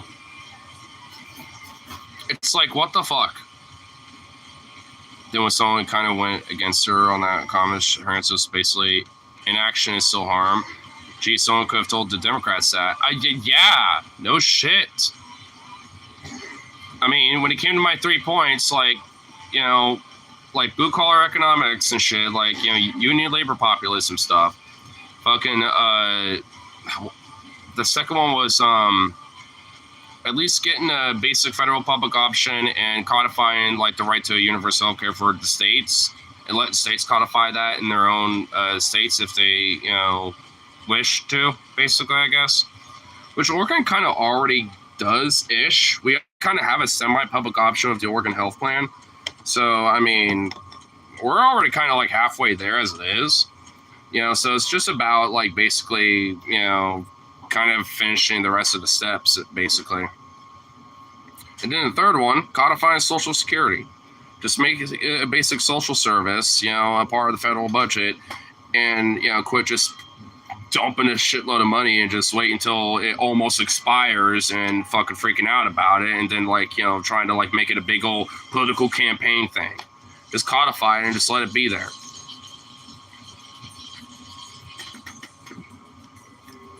And honestly, if it was done sooner than later, whatever funds are left in Social Security right now, on top of like the yearly funding it would get, we wouldn't really necessarily have to worry about, like, you know, a percentile budget thing, as long as there's just a basic bare line, you know, percentile of the budget going to it. Like, at least, I don't know, I'd say at least if there's like 10%, like let's say we did it like in the midterms of 2028, like around that time, if there's at least like 10% of the Fed budget going to that, you know, and even though maybe, you know, it will slowly drain, like, I mean, we wouldn't necessarily have to worry about increasing the budget for that for a while, because, I mean, it will essentially just qualify a reoccurring fund going into it every fucking year. Just codify Social Security. Like, because honestly, now that you know, like I said, it doesn't matter whatever the fuck Trump does with Social Security. Like, unless he outright disbands it, which that would cause a fucking riot in pretty much every major city. Like, that would, even like conservative young bunkles would be like, "Ah, you damn bastard!" Like, dude, that would just cause fucking a national fucking like riot all over this country. Like, that, no, everyone would be pissed. So it can't do that. So it can gut it, you know, here and there a little bit, maybe over time too. But at the end of the day, in 2031, that shit's like bunko. So unless it's basically at this point, the big, advocacy, especially if Dems really want to, like, win some votes.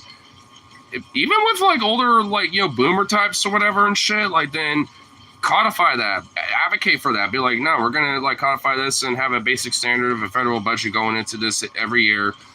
And that's that. Fuck you. Because, people, especially in retirement and when it comes to, like, Social Security disability, like, people need this. And we can't be having this argument every so often about, like, putting so amount of money into it. Let's just make a baseline yearly federal budget into this. And the people that, need, especially when it comes to certain things like Social Security disability and shit, have an assured, baseline income for people. And being able to guarantee that instead of having to, like, cut back every so often or whatever the fuck. What the hell? This phone doesn't have a SIM card yet and it's making notification sounds. What the fuck? What? This phone is already possessed and I haven't even switched over yet. I don't even want to get into that again because I was wanting that to be today. Dude, Rose, dude. Bruh, you want those bunk? Oh, man, dude, when we finally switch over, I'm going to have to show you the fucking problems with this phone, bro. So you know how, like, that little keyhole thing is attached to, like, the SIM card shit right there?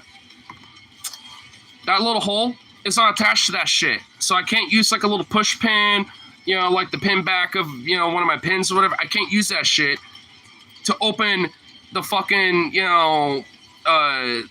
goddamn SIM card shit in here. It's separate from that. So I just can't use, like, a little push pin or whatever to pull it out like I could do with this. Because, you know what? Let me show you literally how easy it is with this one. Deadass, not even that hard. Because, hey, that little hole is attached to the whole fucking thing. So I can literally just do that. Wow, shocker. I just opened it. Can't do it with this phone. I need the literal key for the fucking thing. Like one of those stupid little SIM card key shits. My dad apparently does have one somewhere, but it's on the floor, and he knows he has one. So I'm like, okay. Yeah, so I'm gonna try to find it eventually, because I was gonna do it today, because I wanted to do some reacts and shit, but I was like, motherfuck. Like, as I popped that out, I was like, all right, got that right there, ready to go. And I looked at this phone, I was like, wait, what the fuck? I was like, all right, well, let's try something. I tried a pin, the pushback pin, whatever. I tried a toothpick, nothing. I need one of those actual keys to do it. Bullshit, bro. Bullshit, bro. Did the pin break it? No. That's not what it was. I mean, obviously, I've explained it, so now it's just like, it's just one of those things where it's like, bro.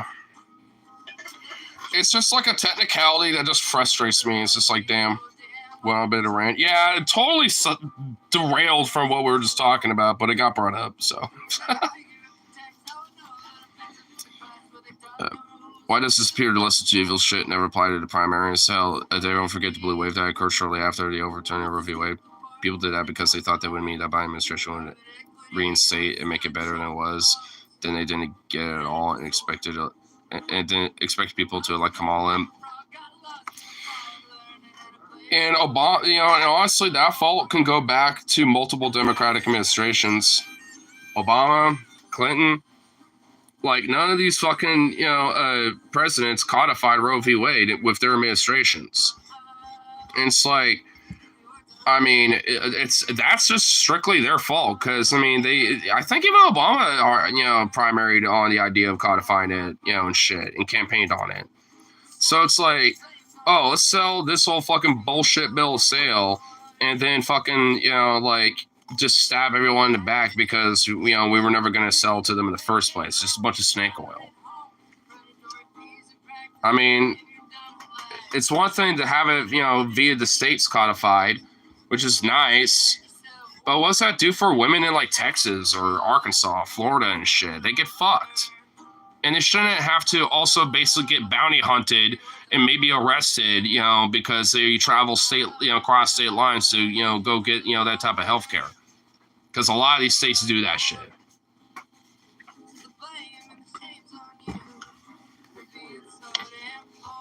You're censored. Well, I have all messages up, so yeah, YouTube fucked you.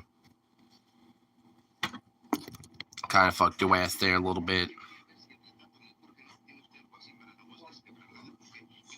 Also notice I missed a few other ones. All right, read that. Did someone want against her? Oh, I read that part. I voted in the midterm, sir. Fuck you, we're over. We're over. Oh, your first vote was in the midterms, but you didn't this time? Fuck you. You know, what about people that like selectively voted? Like, what if they left a presidential thing blank, but they voted down ballot? Did they have to like break up for like a few days and then get back together? Like, what's the deal with that? Did Sansi ever answer that? You can not vote for anyone, but vote for people in other races. But if you don't like either, you can vote. Well, in Oregon, you can leave certain spaces blank if you don't want to vote anybody, or you can. If you don't want to vote in that particular race, because we said there's lots of. At least, well, at least lots from of races that were just left blank. I've done that before. Yeah, well, because I know in the state. Idea Yeah, because I know in the state of Oregon, from my understanding, as long as it's not like obscenities and vulgarity or whatever, you can pretty much write in whatever you want. Like, uncommitted, Mickey Mouse, whatever, basically. Tony Soprano or something. Just some stuff like that. Yeah. Dale Gribble, or Rusty Shackleford. I haven't heard that yet this year. There's usually on the radio show somebody will say, okay, Mickey Mouse received this many votes, Donald Duck received this many votes, just stuff like that. Well, yeah, because in Oregon you can't do that. It's just like I said, it can't be obscenities like, buttfucker 3000 or something, you know what I mean? Like, obviously it can't be something like that, but, you can pretty much write in whatever you want for all intents and purposes. Also, like, uncommitted, no confidence. Because sometimes I'll write in that if I just am not satisfied with who's on the ballot, I'll just write uncommitted or no confidence. So it's bring my camera back here. No, not that I'm aware of. I don't need it in here. In fact, it gets in the way. I'm trying to get around. Logan, what the fuck? Can you send me the video of Elmo nutting? Elmo just busted a nut. Yeah, there's Dude, some races I bet you I could win if I changed my name to none of the above. And our new president is none of the above. Thank you. I prefer President Meteor. Meteor. Yeah, meteor. Like an asteroid, just like creaming into the earth. Creaming into the country. I do know that you need to show your brother. Well, I won't be able to do it right now, but I will. I can send it to you. Well, actually, if you go on Telegram, like on the group chat, it's in there. Like, go back up a little bit in the Telegram group chat, and you'll see it. It's an Onion Nuggets clip. You'll just have to skip to 1 minute or 1 hour and 14 minutes in the clip, because that's when it comes up. Small town. Sounds good. Yeah, just go into the Telegram group chat. Just scroll up a little bit. You'll find it. But the mayor is a dog. Because no one wanted a job for mayor, so everyone elected a dog. So somebody's pet dog is mayor. Nice. So he does his official duties, like show up at parades and do that type of stuff. But other than that, unironically, I'd rather have a dog for president. I'd rather have a sweet little puppo. Can we? You know what? 2028, Zukov is officially running for office, and I will be his VP. I'll just be a spokesperson, just like, all that shit, but he will officially be put in legislation. And we know how he is. He's an anarchist. Like, he's got radical ideas that even, go beyond my realm of radicalism. Like, he is, I'll listen to him boof and talk and be like, bro. And I'll be like, bro, whoa, you got some radical fucking, shit going on, bro. He's at least 37 dog years. He's only like 3 years and change, so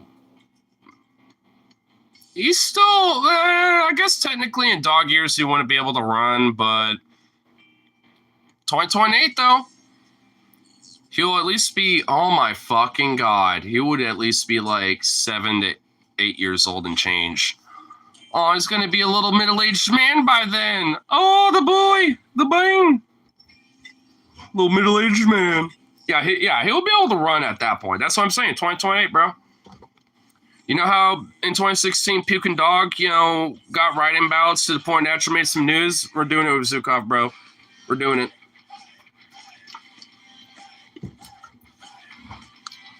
Dude, low-key, even if I get that on local news around here, I'll even legit advocate it. I'll be like, yo, if the candidates suck and all this other shit, and considering Oregon being a blue lock state, I am advocating for people to write in Zukov, my doggo.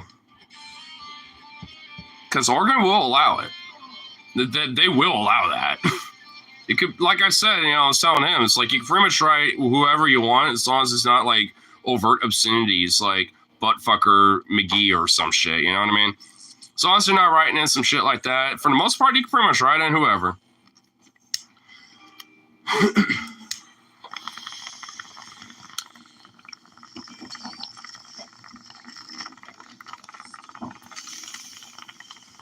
Is just that for the most part, it'll just be considered other.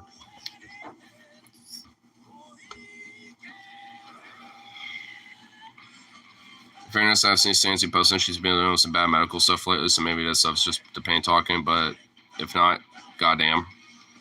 Goddamn, yeah, dude. I honestly, hope that, whatever she's going through, she's all right, because I still like her, especially as a comedian. It's like she's still a cool person as far as I can tell, but it's like, please let this just be some emotional outburst and you're just going for some shit and, just kind of reflect and realize that was kind of dumb and really reactionary. The thing is, she ain't the only one that's been saying shit like that, though. There's been, people saying, oh, if your husband or your boyfriend voted for Trump or not voted at all, you should divorce them / dump them. It's like, what the fuck, though? It's like, damn, dude. It's like, that legit is like some psycho shit. It's like, did they not realize that there are, thousands and thousands and thousands of marriages and partnerships of people that have different political opinions and still have happy relationships? Do they not realize that's a thing? Goddamn, bro. It's like, to a lesser extent, but it's like I have a lot of friendships with people that I know are conservative leaning, and even despite whatever political conversations we have, there's still a lot of common ground despite that, funny enough. It's just that maybe they happen to be more Trump leaning in this and that. And I'll honestly even ask them questions about it. Be like, well, why do you? And this and that. Now I'll just explain why I don't, but in a way that it's at least palatable to what they're saying. Because I actually do kind of value in what they're saying in the sense of, because I want to give an olive branch to say he ain't the proper alternative. Vote how you will. If that's who you ultimately choose, so be it. But it's like, don't be surprised if he stabs you in the back a little bit, so to speak. Not saying Kamala's any better. That's kind of I think the weird, unique thing about me.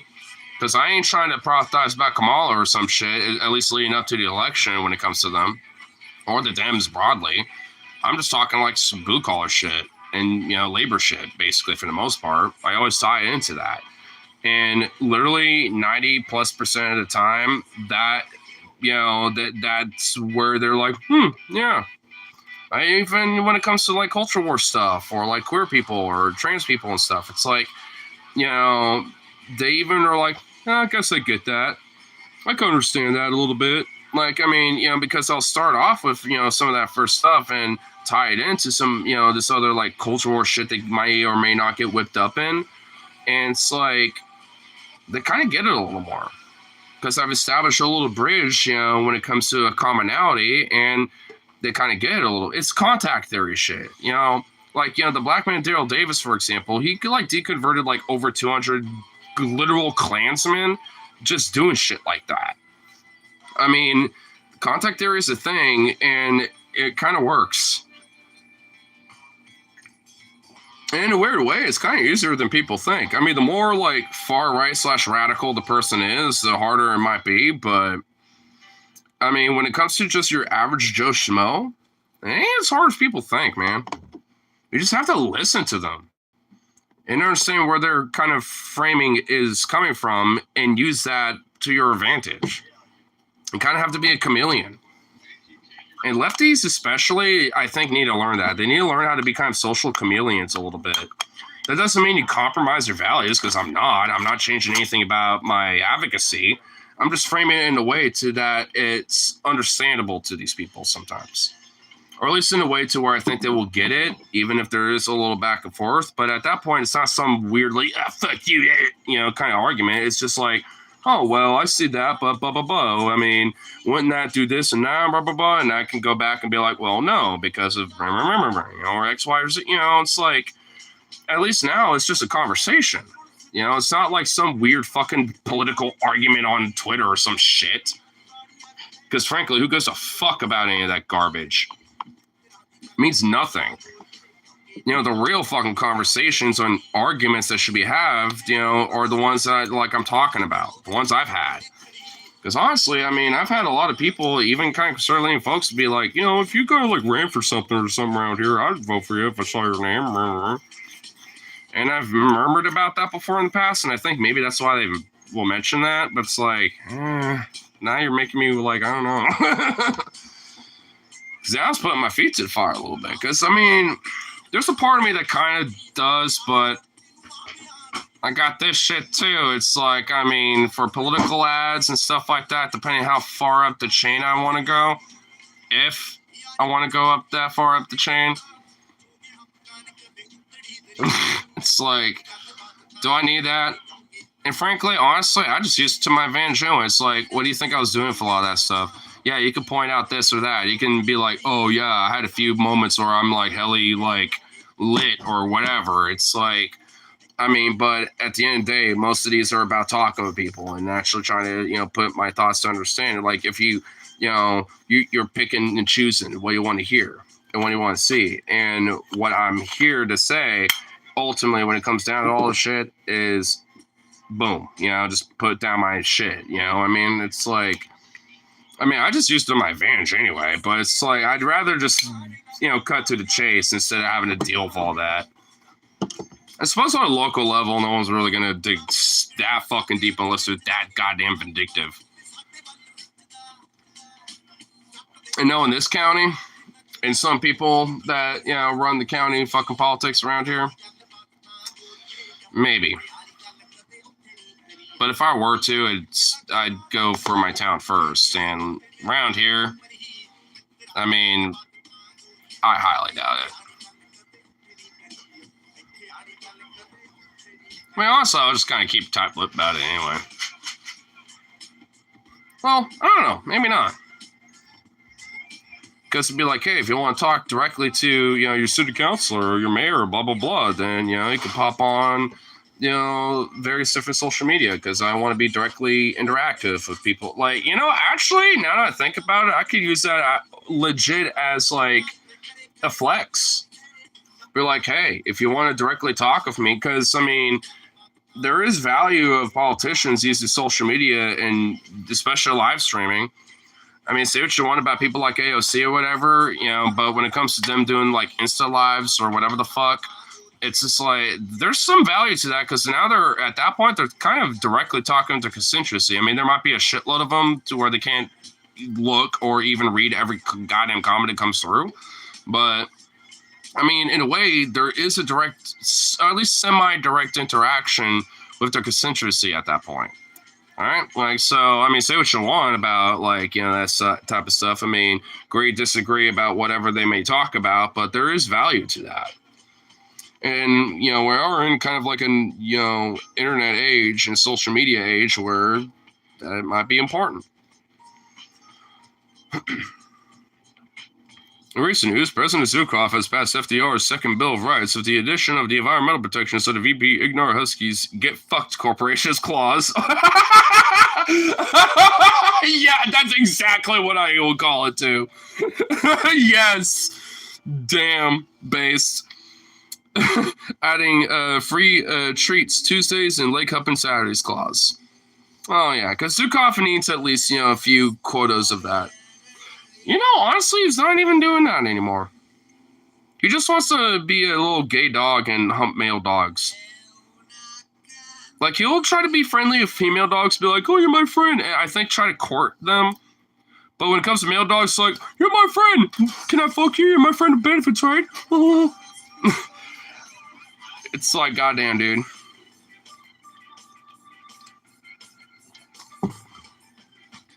But if the person in question has zero charisma and comes off as a fellow kidsy, like that one dim who live streamed his dental appointment. Oh my god!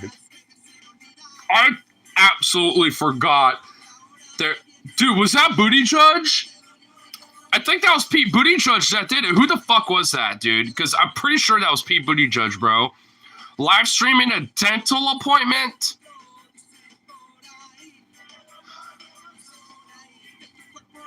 I don't remember. I don't either, but I'm like 60% sure I think that was Buttigieg, bro. That was Booty Butt, dude. That was Butt Judge, dude. Oh my god. I think that was... Now I'm like 75% sure. I think that was him, dude. Oh my god. I mean, it's not... Oh, dude. Oh. I honestly fucking erased that from my memory until you just said something. Because it was so bad. So cringe. Honestly, Elizabeth Warren's, I think I'll have a beer. Like, on her Facebook live stream, that was not even that bad. She just looked like a quirky, weird aunt, hanging out with the fam. And she's like, you know what? All my little nieces and nephews are really cool and hip, and they're young adults now. I think I'll have a beer with them. That's how she, came off across. Almost oddly wholesome, but still cringe. You just looked it up, guess who? Oh my god, it's not Booty Butt. It's probably the second name you'll think of.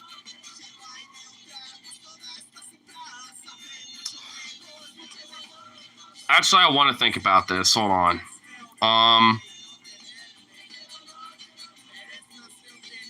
This is during 2020 primaries. It starts with a B as well. Oh, what the fuck? What's his name? Oh my god. It's that one guy. That narrows it down so hard. But, bruh. Oh my god. Cory Bush! No, not Cory Bush. Cory Booker. Oh my god, wait. I just realized that they have the same first name, but spelled differently. Cory Booker. It was Booker. Booker the hooker, dude. It had is it Cory Booker? It's a Cory Booker. Why did I say Cory Bush out of nowhere? She would never do something like that. She's like, why? I actually feel like I just insulted the essence of her name just doing that. So I will apologize for that. But it's just that they have the same first name. It's just spelled differently. I now just realized that. His first name starts with a B. Oh, fuck. So it's not Cory Booker. Shit.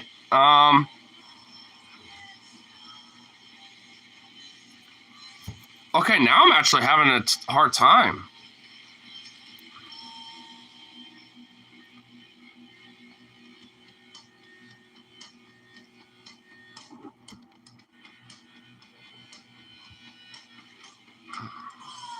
Do you want one more hint? And if I still don't get it, just tell me. Let's see. First name starts with a B. Paul Beavis and Butthead. Beto O'Rourke. Oh my god. It's the Beta My Stork. Beta a Dork.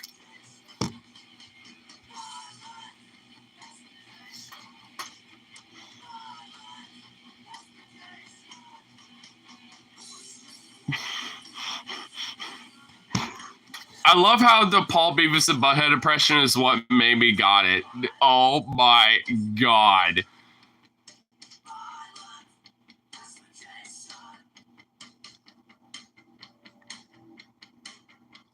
I'm kind of glad he's at. Do you know what, dude? Was he possessed or something? Because if you look at him in his younger years, like when he's about like my age, basically, he was like a long-haired, like mullet-wearing fucking metalhead dude playing guitar in a metal band and shit, locally in the underground metal scene in Texas and shit. Like, he was kind of like an edgy fuck, you know, in his younger years. Like, what the fuck happened to him? You know what I mean? It's like, I've seen some younger pictures of him. Like, what the fuck happened to him, dude? Was he like Hillary Clinton and like possessed by like some eldritch entity or something? Like, what happened, bro?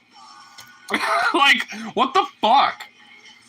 Because, dude, that guy, honestly, in his younger years, looks like kind of like a badass dude to hang out with a little bit. But, like, I would hang out with like a 28-year-old Beto O'Rourke. But, like, now, ugh. I wouldn't even be 10 feet near him. I don't even want to be 10 feet near him. I'd be like 100 feet away from him. I'd be like, that weird dork. Ugh.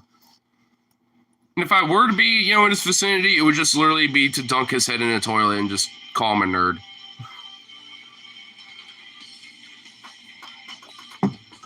Then stuffing in a school trash can, you know, afterwards. Just straight up high school bully shit. But back in the day, though, I would hang out with his ass. So it's like, what the fuck? What happened to him? I mean, seriously, go look up pictures in his younger years. Like, he was like a metalhead and had long-ass fucking hair and shit and all this. Dude, he had the whole nine. Kind of an edgy fuck. It's like, where did that go? It's like, what the fuck? What happened to you? Like, did some eldritch entity just possess you at some point? Because goddamn, dude. Because I sort of fucking God, let's say I do get into politics, because, I don't know, that's a possibility of a path in the future in our timeline. But let's say that happens. If I end up like a beta dork, this big, raw punk fuck, you know, edgy motherfucker, and I suddenly become him, and I'm just like, oh yes, I'll find out about healthcare should be expanded, and the borders should be secured, and damn right we're taking their guns. It's like, if we get that shit for me, take me out like Old Yeller. I'll give you all the permission. Take me out like Old Yeller.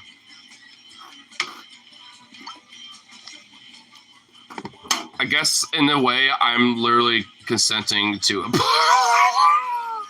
I'm consenting to the idea of being politically assassinated. But you know what? At least I'll have a Wikipedia page and people will know me.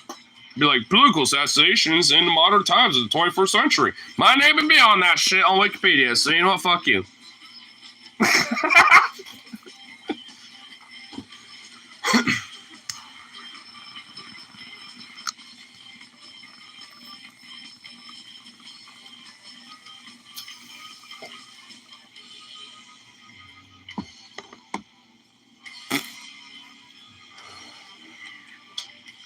Just like Paul, if he ends up looking like Chewie's dad when he gets old.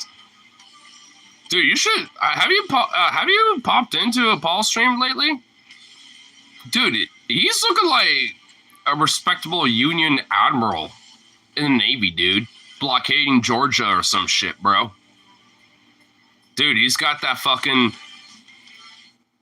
He's got the fucking landing strip right here. The fucking Burnside, you know, the fucking Ironsides right here. Dude. I'm not gonna lie, when I first saw it, I actually was like, what the fuck?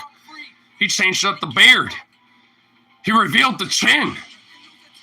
And he has a double chin. But actually, it's weirdly enough, especially with his new style that he's got going on, very fucking respectable.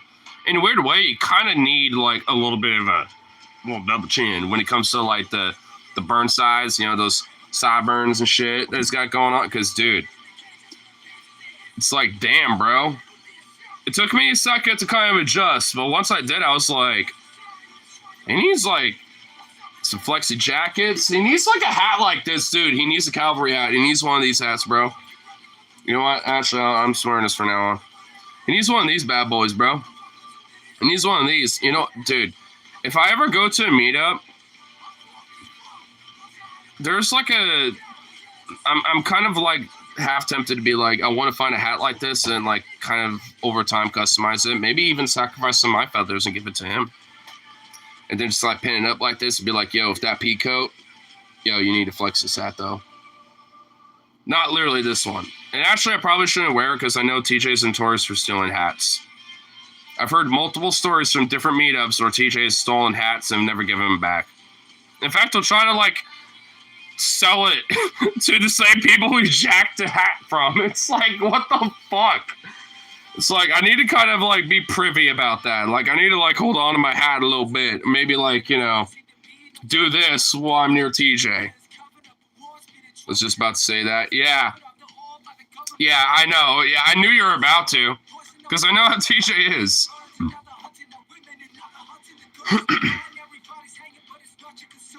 I told TJ to end him if that happens. You know, weird hot take.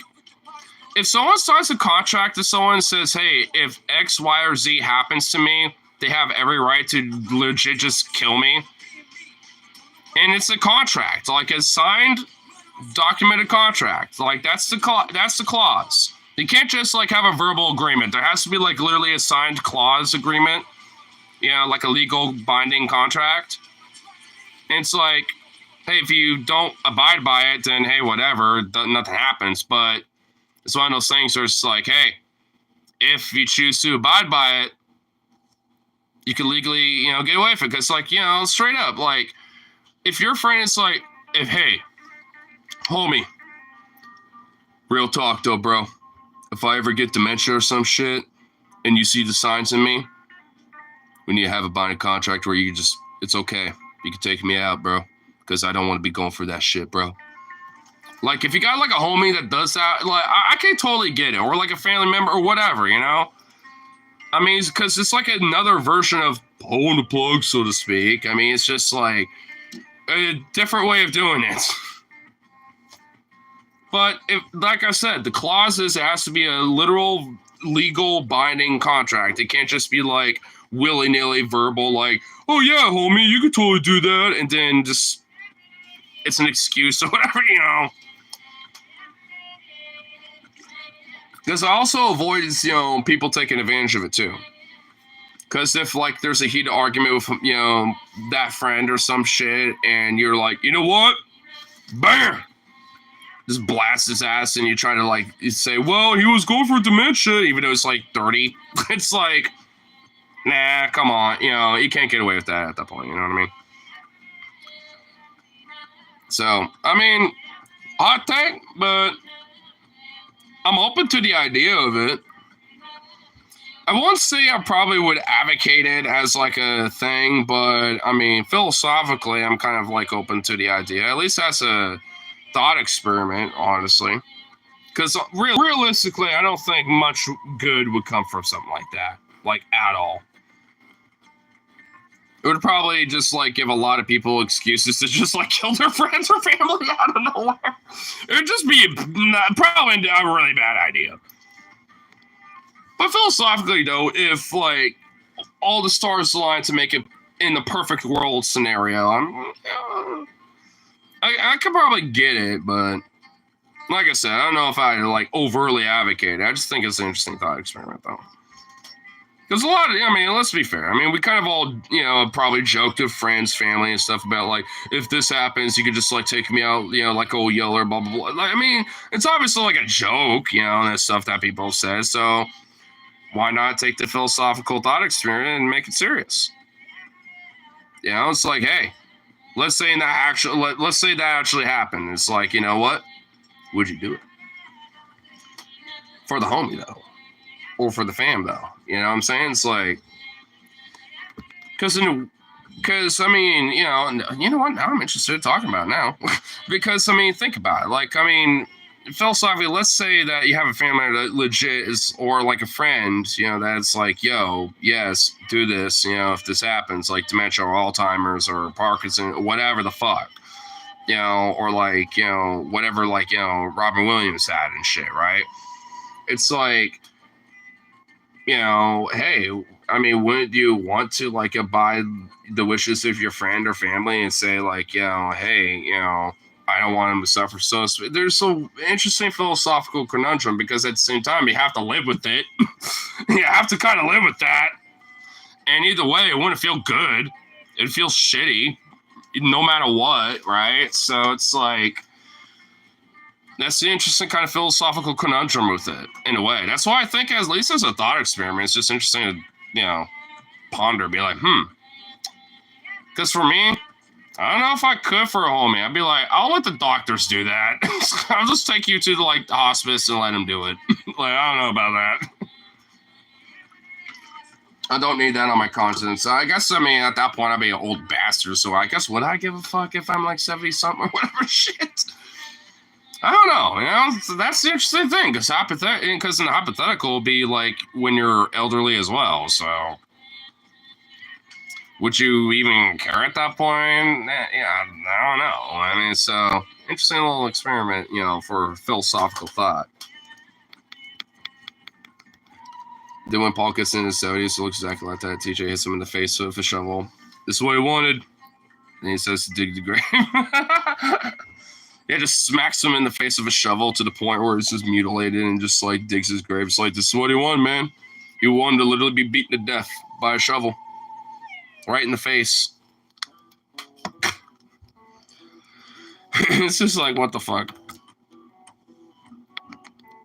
I want to listen to the whole album. There we go.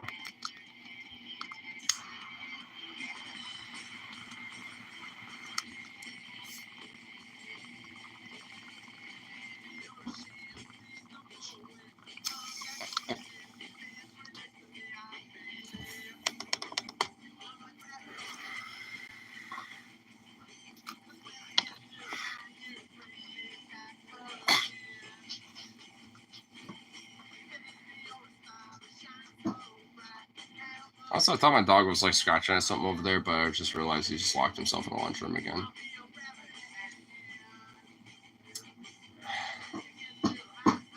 I do not know why it.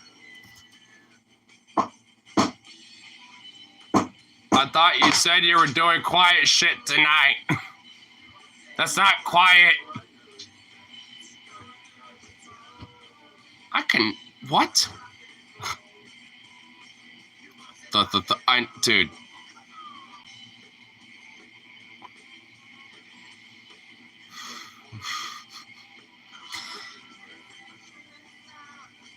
Listen, man. Something ever happens to me, I need you to redact. No problem, man. More boredom as I get back. Oh, right. Yeah. I knew what you meant.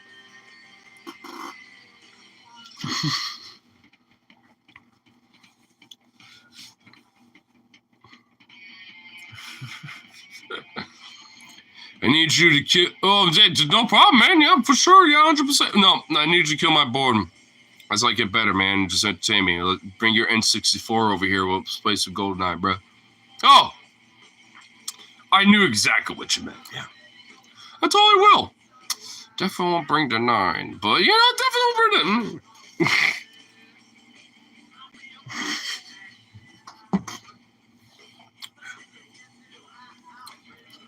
Man, I don't even honestly want to know how my some homies feel about Joe a little bit low key.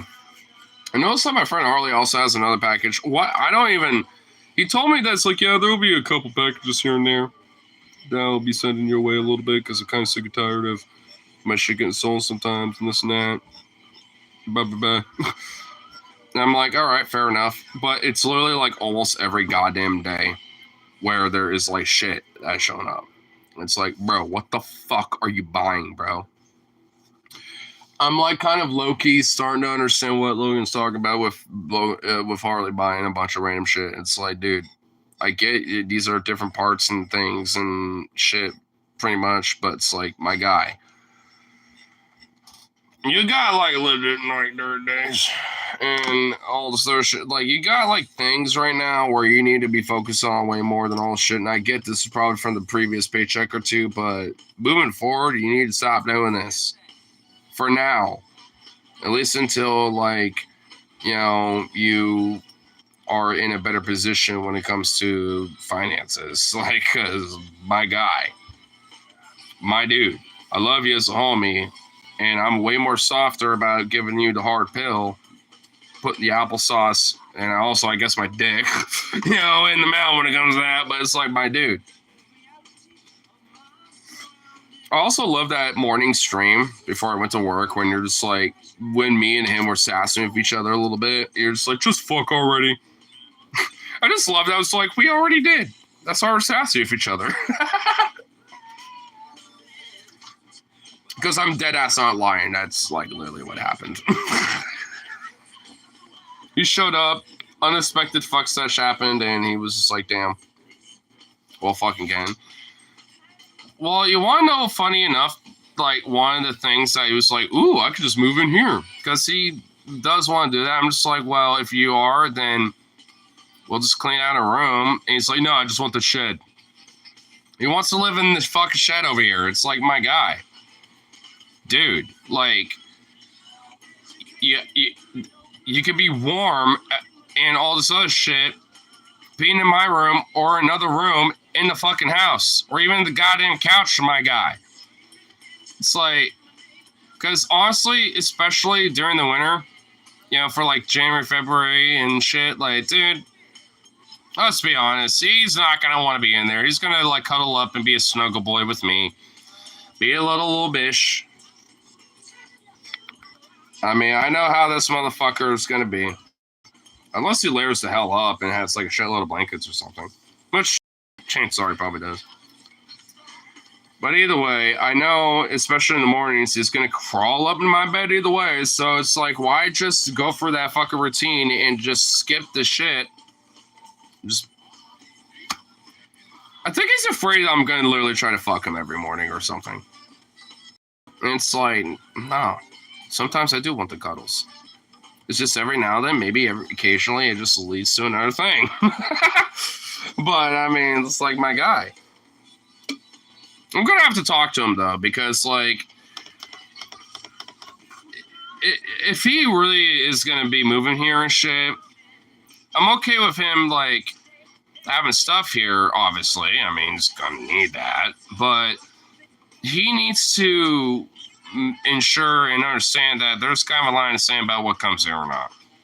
When it comes to his vehicles, you can have him in the neighborhood. I'm sure, honestly, maybe you can talk to one of the neighbors or something like that, saying, hey, is it okay if I use, the space up here, up the road or something? Like, because honestly, they can't be here specifically, but maybe a little up the road or around the corner or something. Like, maybe he can get away with something.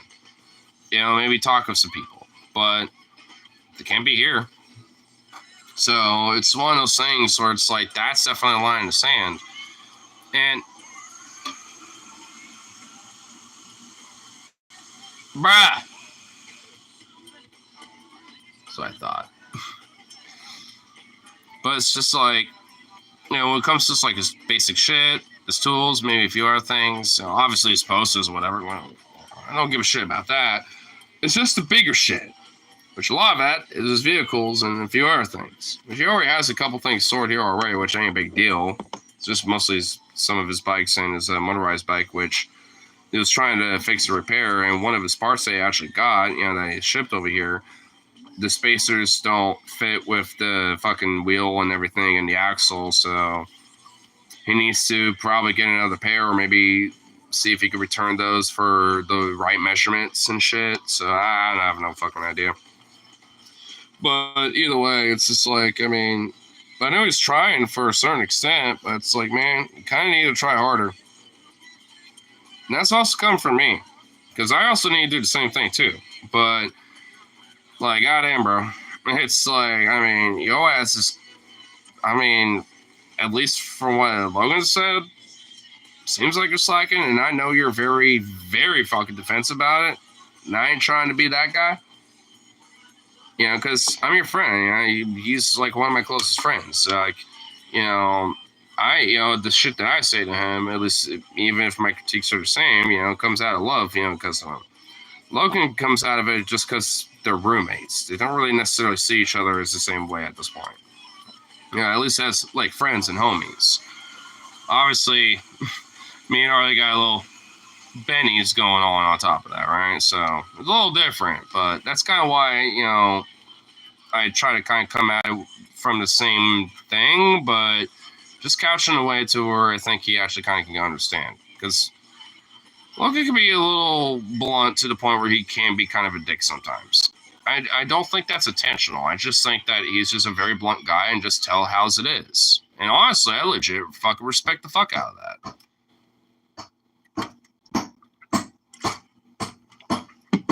What in the fuck is he doing? My guy! Thud, thud.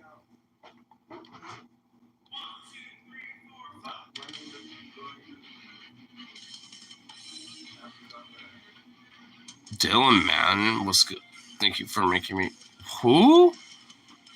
Who? What? Where? Why? Huh?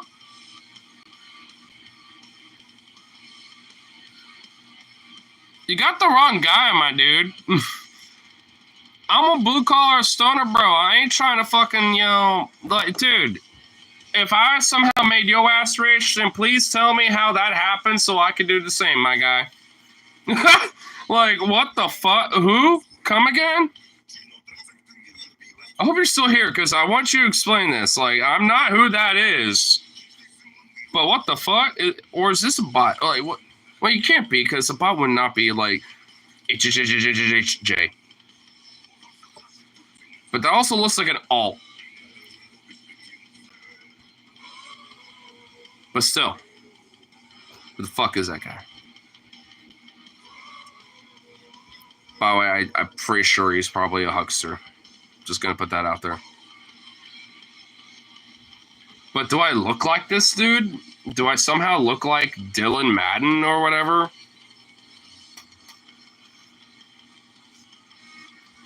I guess I'm his alter ego, I suppose. I'm the alternate universe version of him where I'm actually like, poor and a blue collar guy and just living paycheck to paycheck. I'm the opposite version of him from another universe. I also just happen to be in this universe because of a time warp meld thing that happened, and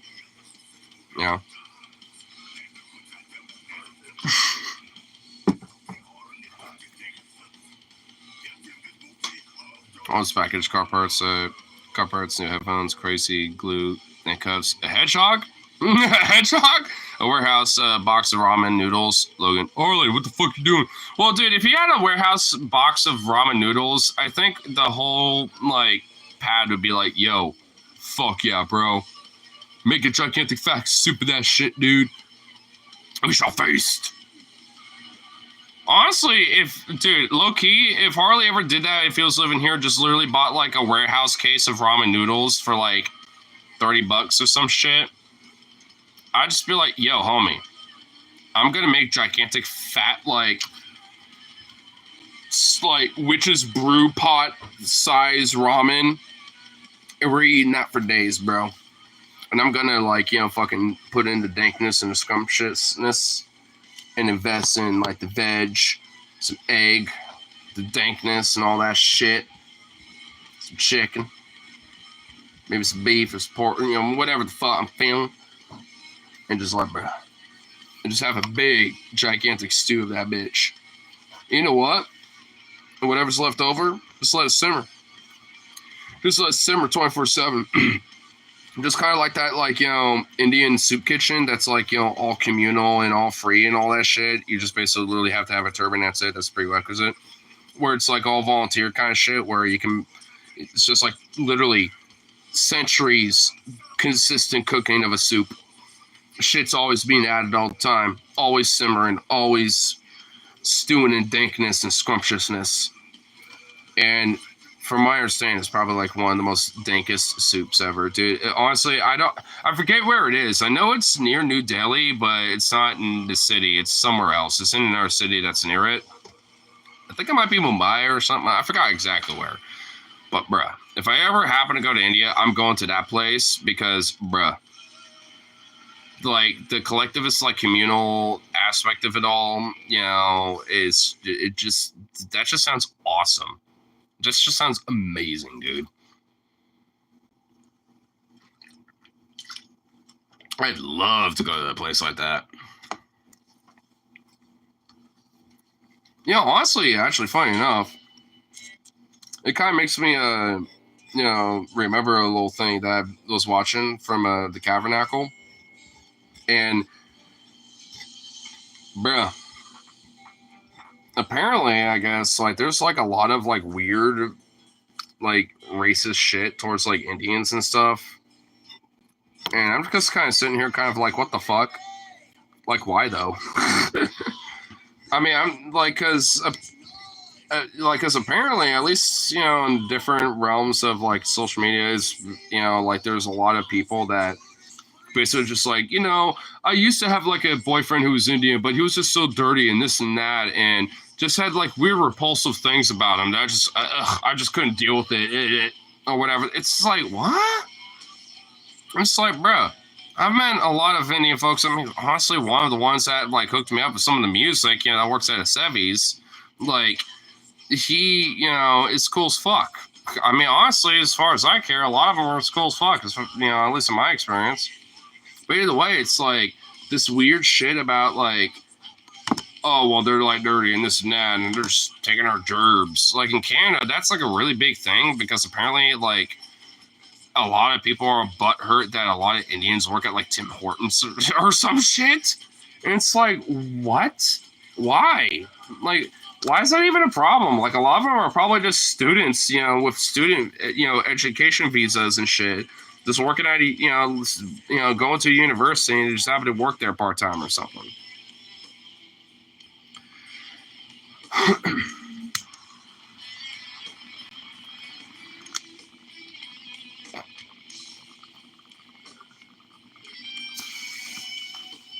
It's just weird. I didn't really think there was like a lot of like that kind of shit around, but I guess there is at least a little bit.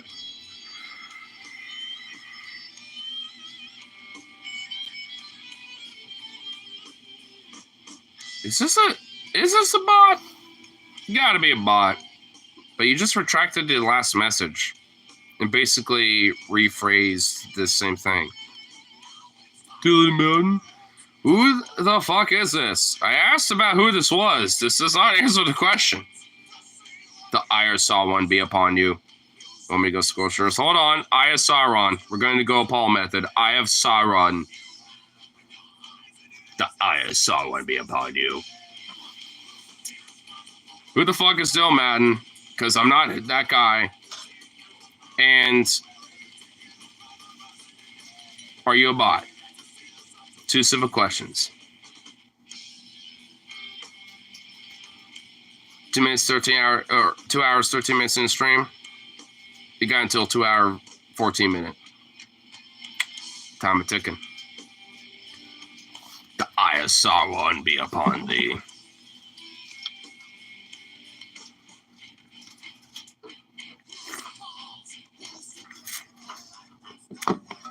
I have a funny feeling that Rose is just like literally already ready to go. He's just waiting. He's just literally waiting for the order. I have a feeling. I got that feeling. You're just like, you're waiting for the order. Jill Madden. No, that's not who I am. I'm asking who that is. I'm saying who is that because I don't know who that is. All right, you redeemed the 60 seconds, but that's not me. Who is that? Because that's not who I am. I'm Ignar. I'm a totally different entity and different individual.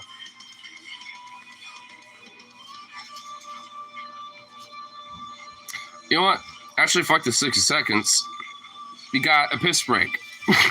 you have a piss break to, you know, you a broke person. Well, a blue collar worker. I wouldn't necessarily say brokey. But that depends on what your definition of it is on that. You know what? All right, I'm keeping it around, but piss break though.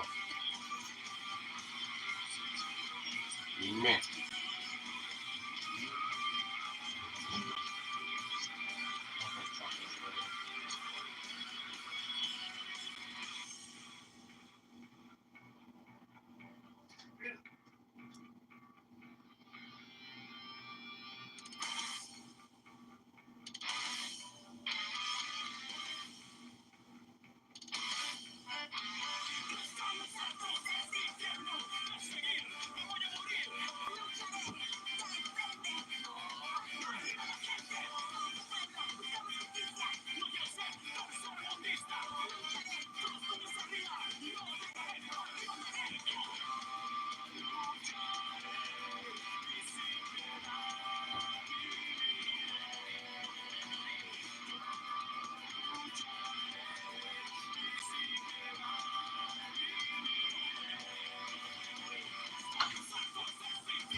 Okie dokie.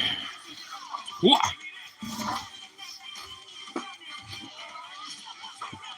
Still no answer? Check it out. That's me going. Does it say this much? Like,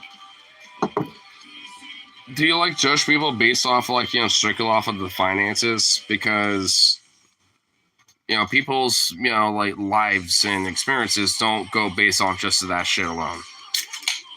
So, honestly, let's say I wasn't a broke person, or even if I was, what difference would that make about me?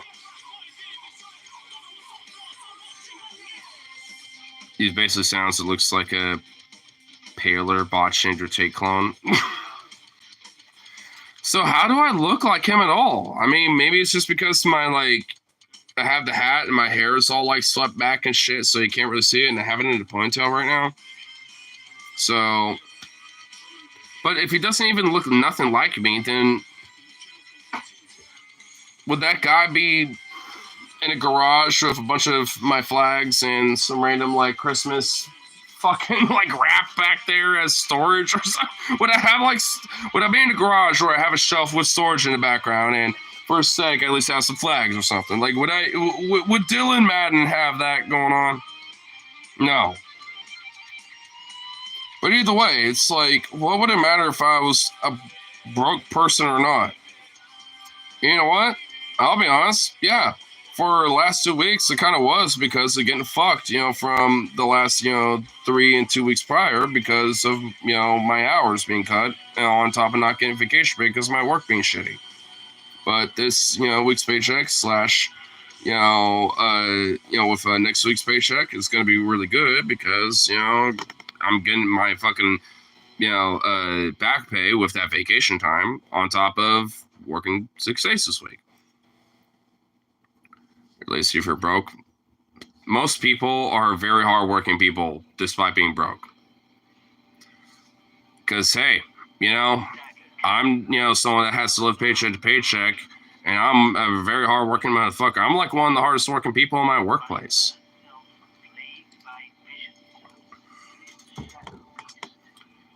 Being broke does not mean that you happen to be lazy. Maybe for some people, but especially when it comes to people that live paycheck to paycheck, obviously they're not, because they're having to fucking bust their ass, break their back, and basically be treated like a donkey for a lot of these fucking, companies and shit that'll just pay them a minimum wage. And, they basically are just only having to, like, barely get by, and they still probably have, like, back pay on, like, bills and rent and shit. It can kind of barely afford the groceries. And this is while prices continue to go up when it comes to inflation and shit. And wages are not being accommodated to that. Being broke does not inherently mean being lazy. In fact, honestly, a lot of these rich, upper class kind of folks that could kind of sit on their, laurels for the most part, seem to be kind of a little more lazier than, people that have to kind of bust their ass for the paycheck to paycheck kind of shit.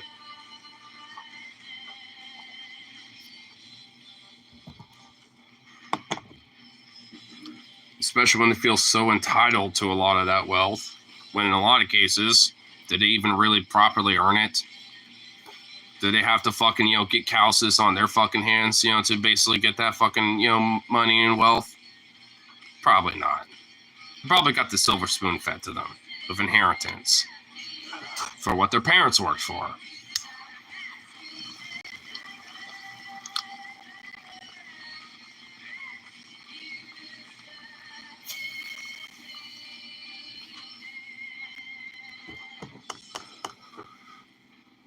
Which that part isn't even a bad thing. But when it comes down to it with the brass tacks, like if people, get success from that and end up being out of touch and just don't understand, like, why there are still people that struggle out there because of various different circumstances, whatever they happen to be, then, like, what the fuck at that point? Because, I mean, at least let's just say from my personal experience, just at least in this example, I'll just use myself.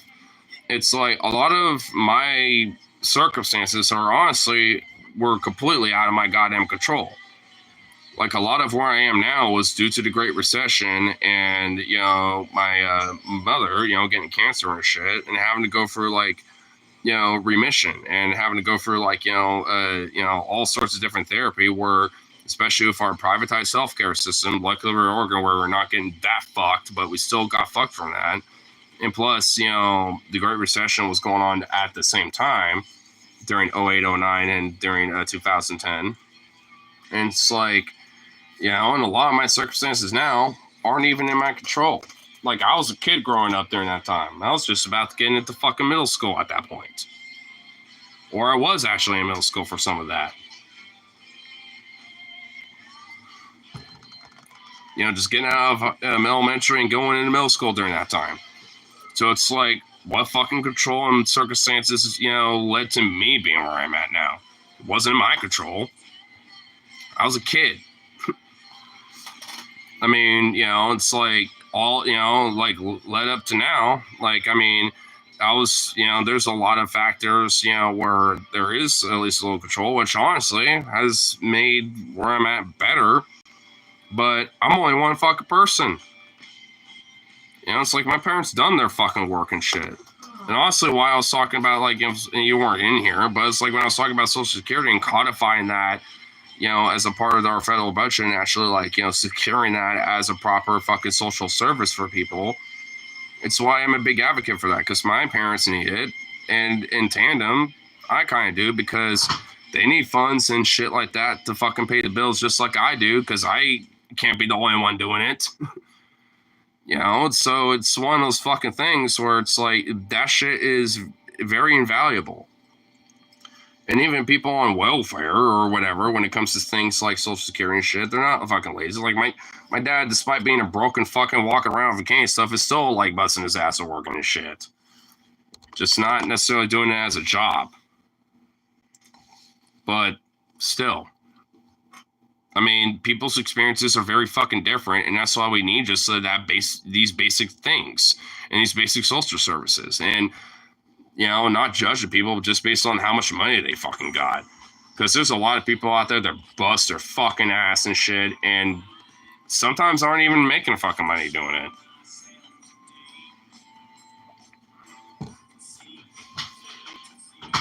It's not, you know, like, you know, financially, that's not really necessarily, you know, something you can just like inherently judge out of people. It's their behavior and how they, you know, are as a person and as a character. And frankly, a lot of, you know, people who are upper class, you know, genuinely are, you know, very out of touch about what a lot of people have to struggle with and what they have to deal with. And some people have, you know, grown into that, you know, because of their own successes. And some of them aren't, but some of them are kind of out touch. And you also have some rich people that kind of get it a little bit, like the CEO of Arizona, like, for example. He's been very consistent about shit because, like, there's literally no reason for me to price gouge people and all this and that. Like, I understand that a lot of companies do that, but there's no reason for me because I still make a healthy profit and, you know, my workers still get paid well and this and that. No reason to do it. You know, he always made sure Arizona is basically, unless, you know, other companies like Safeway or whatever the fuck, Walgreens or some shit, if they happen to have it in like one of the little freezer sections or, you know, little fridge sections, you know, it's like, if it's not like, or at least around here, it'd be like $1, you know, and 9 cents just because of you know, the bottle tax or whatever. But, you know, in a lot of places, if it ain't 9 cents, that's because, you know, the store you're getting it from. Like, cause I mean, Arizona's directly are always 99 cents. They literally put it on the can, and it's always been consistent with that. Cause CEO's pretty much consistently been that way about it. It will honestly kind of low key suck once he is no longer like in charge of the company, because like he actually is kind of cool. It's like he's actually one of the few like CEO rich guys that's actually legit pretty decent. A fucking Arizona tea on a hot summer's day is a lifesaver. Oh my god, dude. True. In any Arizona, to be honest, like it doesn't even really matter what flavor, just like whatever suits your fancy, dude. It's like, bruh. You know, I had a funny moment like at work, you know, years back, where somebody, like some customer complained where they thought I was drinking some alcohol because I had an Arizona can in the back where I was like in the corner and I like took a drink and I put it like in some corner or whatever. and then just like wandered off and continued cleaning, whatever. I was just doing my usual duties. And apparently, because someone complained about it, because someone apparently saw me, drinking alcohol or whatever, like they thought I had like a twisted tea or some shit. And I was just drinking a fucking, Arizona. And the assistant manager at that time, came up to me and it's like, hey, I know you, probably don't do this, but I just need to ask because, they were going to call you in the office about this anyway. And I told them I will, address it, myself. And were you drinking beer or something, last night or whatever during closing? And I was like, what? No, I never do that. Like, I had Arizona. I remember, drinking that last night, like while I was just closing up shit, because I bought that on my last break before I came back. And I even told him, it's like, the only thing I'm doing is maybe smoking a bowl or two like this, like on my lunch break, whatever. But beyond that, like, I always save the alcohol after work, if I'm, buying that. And he's like, all right, well, I just want to make sure. I'll just let him know, because, I know that, like they've kind of on you a little bit about this and that, because I remember that a little bit, but I don't even remember why, but at this point, at least because of that, because at that point, they were like, all right, whatever weird shit we're getting on him is just kind of misnomer shit at this point. But so I think a lot of it was because, like, Karens, or like on the peripheral or whatever, just observing me, were thinking, oh, this person's like not about to buy hygiene, this and that, blah, blah, blah, blah, blah. It's like, I even gotten that recently. Like before my store director went on a vacation, because I haven't seen her in weeks, so that's my only assumption. But the last time I saw her, she was like, hey, the customer saw that you didn't like wash your hands in between this and that, or handling cash or whatever. And I was like, well, I know we were really busy. I just told her, I was like, I know we were really busy. I probably, skipped doing that once, but usually I'm pretty on top about that. So, I'm always doing that, especially like between fried chicken, this and that, whatever. So, hey, if it happened, then that's definitely my bad. But hey, I'll keep privy about it. She was like, okay, thumbed up and just walked off. I was like, okay, cool. But it's just one of those things where some people are just fucking weird, dude. They just like will look and observe and assume that you're just like doing X, Y, or Z, especially at, retail, and you're just minding your biz or just like doing your usual duties. And these motherfuckers will just be like, nah. And man, I want to like see some of these faces sometimes. Be like, what the fuck are you thinking? It's like, cause seriously, it's like, goddamn, dude. Some people are just fucking dicks. And they won't even fucking show their face either.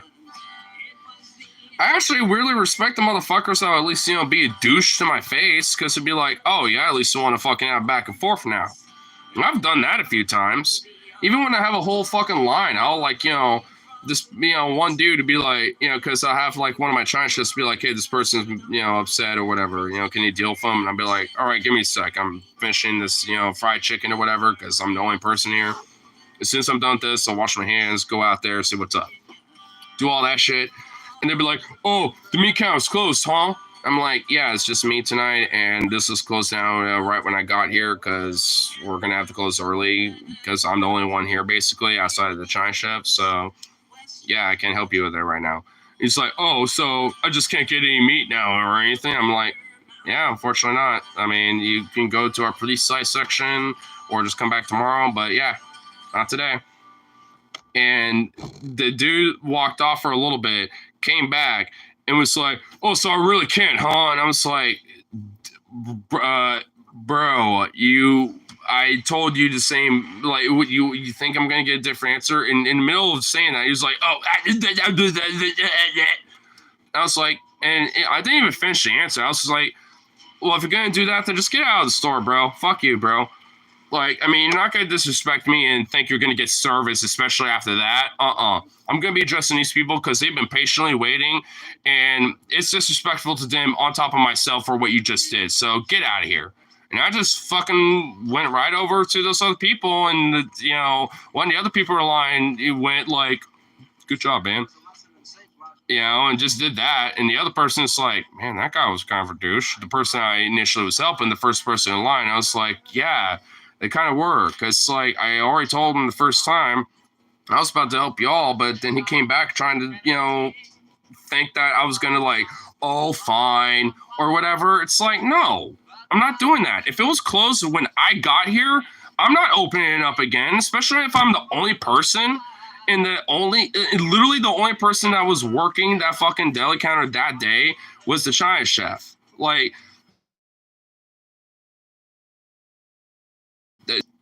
it's like, what the fuck? Like, how did that shit get fucked? Man, that day was a fucked day, bro. Oh my god. Probably honestly one of the worst days I've had for sure. But goddamn, dude. Luckily, I haven't really had that many douchebags or fucking awful shitbags like that in a long time. I've had some pretty wild stories that I've either walked into or have had to deal with myself, or have, like, I conveniently miss, even though I wish I didn't, because if given the stories I've heard, if I was there, ooh. Oh, you know what? That even reminds me. Story time, I guess, because, bruh, like, I took a lunch one day back when I like had these two girls that were close with me, and one of them was mid-shift, but the other one wasn't, and one of them pregnant. This comes into play a little bit. So we were totally out of coleslaw. We did have some that we couldn't make in the back, but at least in our salad case, we were just totally out. Which, all right, whatever. But this old dude walks up and being like, "Oh, so you're just totally out of coleslaw, huh?" He just came in with some heat. And oh yeah, Rose knows what I'm talking about. Yeah, you know what I'm talking about. Yeah, because I remember that day when after that same shift, because I did, I think, one of these lunch streams, that I like to do. And, and then I came back after work being like, oh, I got a story to tell. And it's this story. Because, she's, so this girl, well, she's not even a girl, but, she's, a woman that named Charlie. Like, I'll just, very, kind of rare name for a chick, but whatever. She lives way out in Washington. I don't even fucking know where. I just know that she got, like, property inherited by her grandparents and lives up there now. That's all I know. Whatever. But, so I don't really necessarily feel too bad about dropping it. But either way, she was pregnant with, her kid while being like, okay, well, we can go, see if we have some more, blah, blah, blah. And he was like, well, I don't really want to wait. Why ain't there more? And it's like, and she's like, well, I can make some more. It's like, just take a little time for me to prep it up. And he's like, well, fine. Just sat there all like, and all this shit. She came back, made it up, all that shit. And, and was like, made up, the thing coleslaw for her, or for him, and it's like, he was just like, man, you're all being very disrespectful and this and that, because she was being very stern about, like, how she was mentioning this type of stuff, I guess, being firm, like politely but firmly kind of thing. The fuck you with a smile, that type of thing. But, at this point, my other coworker was just like, hey, you don't have to be disrespectful to her like that.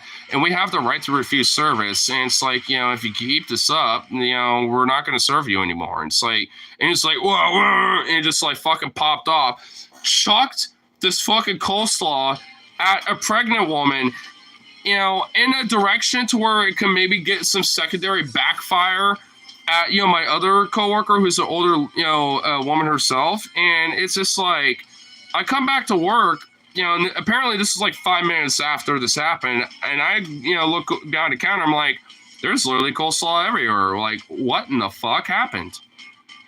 And they told me the story, and I was like, point me out next time you see him, because I will have some fucking words. I don't even give a fuck if I'm on the clock or not. I don't even give a shit. Like, I was going to say some shit. And there was one time where where he was pointed out, but he was like literally walking out the door. And I was like, by the time I go over there, he's probably going to be like by his car or some shit. That just wasn't necessarily great. But if he just first walked in, that'd be a different story. You know, it's like, because supposedly he should have been trespassed, but the fuck thing is that the assistant store director, you know, who still is right now, like, you know, at that time, he didn't, you know, report for trespass, but our new store manager, you know, who we still have right now, is, I guess, coming back tomorrow, from my understanding, from vacation. She was pissed about that when she found out. She was like, what the fuck? Why did you, like, not trespass him? And she at least rectified that. And I will say this, I haven't seen him in a long time. So I'm assuming she at least told some other PIC stuff like, hey, you've been trespassed and stuff because of this, you know, blah, blah, blah, whatever. I'm assuming something's happened since, because I still remember the fuck's face, you know, and it's like, I'm good with faces. Never good with names, but I'm good with faces. And I still remember that fuck's face. And it's like, I haven't seen him in a long time, so I think the store director actually like rectified the overall problem. But at that point, you know, at least the woman I was saying was pregnant, who he threw a thing of coleslaw at her and attempted assault and battery. It's just like, man, he's lucky he just got trespassed from the store. Like, frankly, charges should have been pressed. Like, he should have just been arrested. Me, fuck that Creighton piece of shit. And frankly, if I had it my way, he wouldn't be walking out there looking good. Let's just put it that way. Because I don't tolerate that shit. I've seen some shit go down where I'll be like, oh, fuck you, nah, you're getting the fuck out of here. And some of the PSCs walk over and be like, what's going on? And I'll explain it, be like, nah, they have overstepped the boundaries and this and that, like, they need to leave. You know, maybe not trespass, but for today, they're not allowed back here. They come back tomorrow when you're, you know, not a piece of shit in a Cretan. And frankly, like, man, the few times I've seen fucking Nazis there once before, frankly, if I had my way, I just tell them to fucking leave immediately. But the few times I've seen that, because I remember one time where there was a guy with a legit SS tattoo on his arm.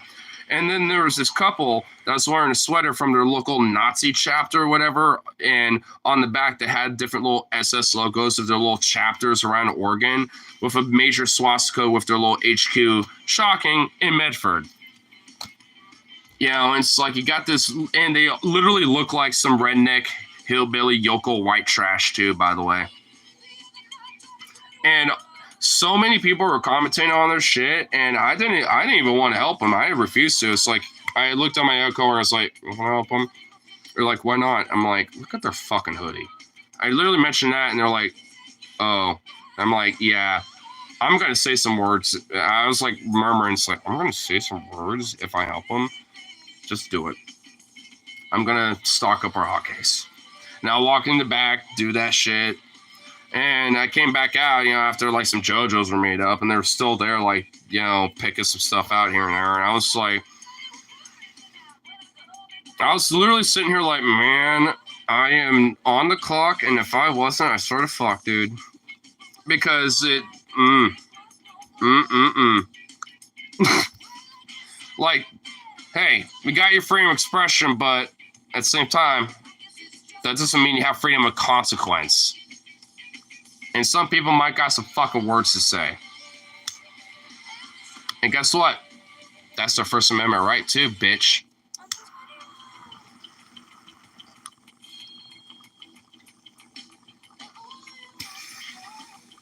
That's the consequence of your expression of speech, whether you're wearing it or saying it. Whether you're Sikh Highland or fucking having a swastika on your fucking tatted on your arm. Because guess what? You know, First Amendment also doesn't, you know, protect you from consequence, because guess what? My freedom of expression can say otherwise, motherfucker. And you want to throw the first punch? Hey, start a fight, I end it. Simple as. Think I play by some rules? I've been in enough fights to know how that shit works. I don't play by no goddamn rules. I play to fucking end it.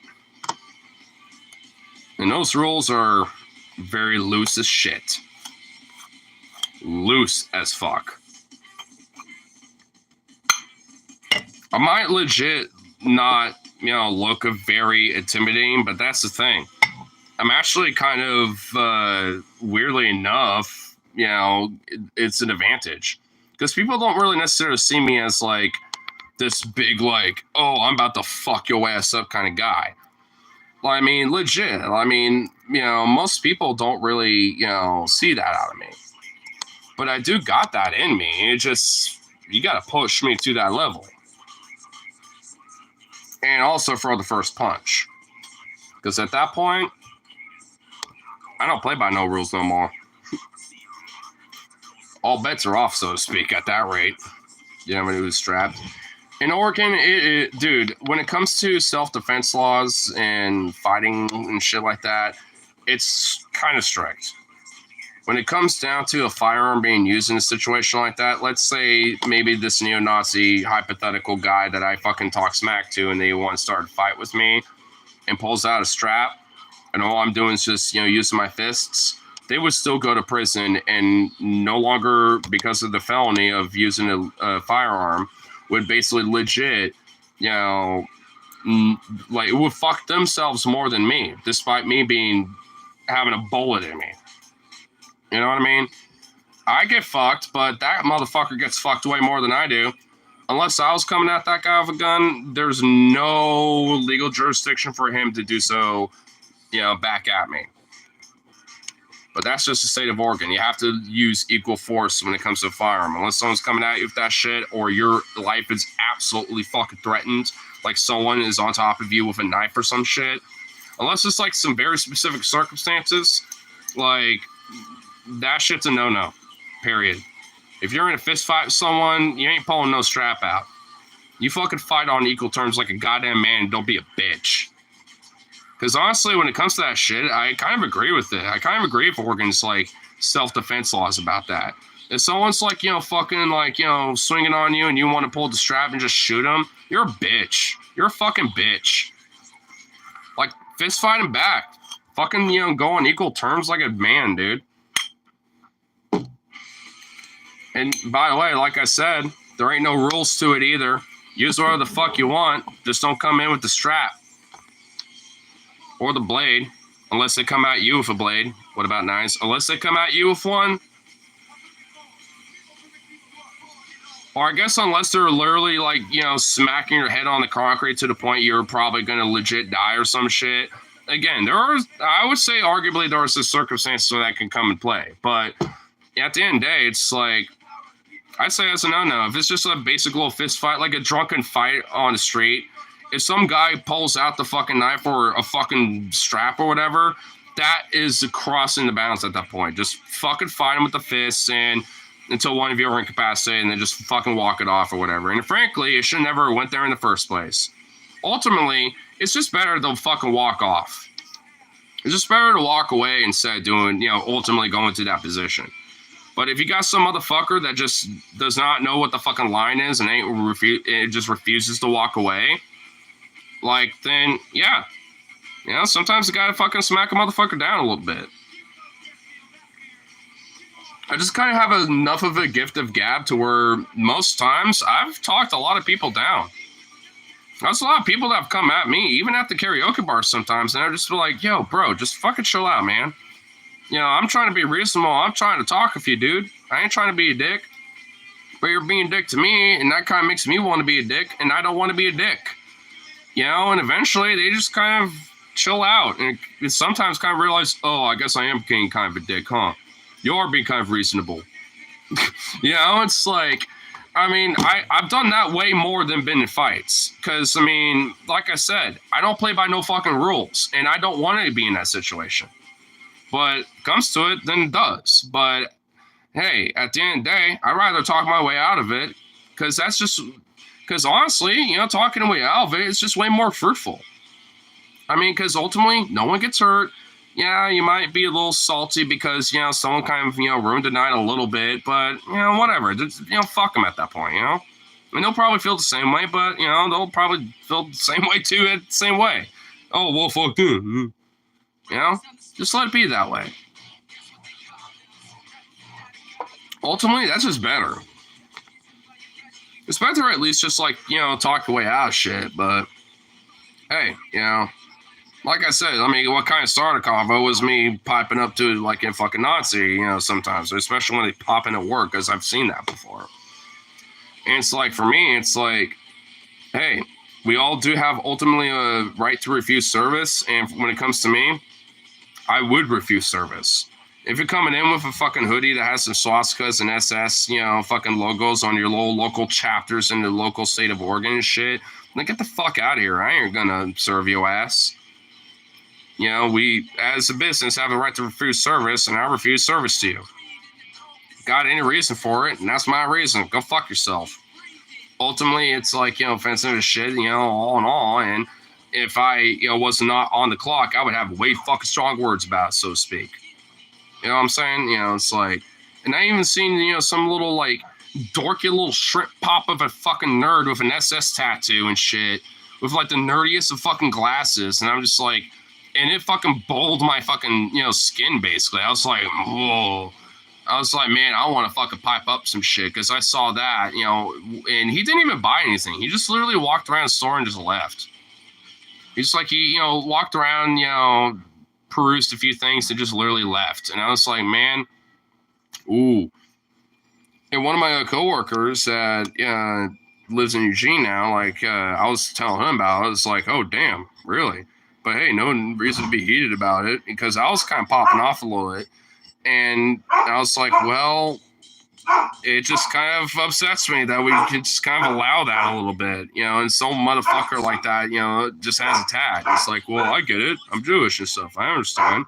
And it's like, well, I mean, you can kind of see why I'm a little boiled up about it. I mean, just to casually see that in your own fucking community, it's like, that ain't cool. I don't want, because that shouldn't be acceptable here. Zukov! Bro! Chill!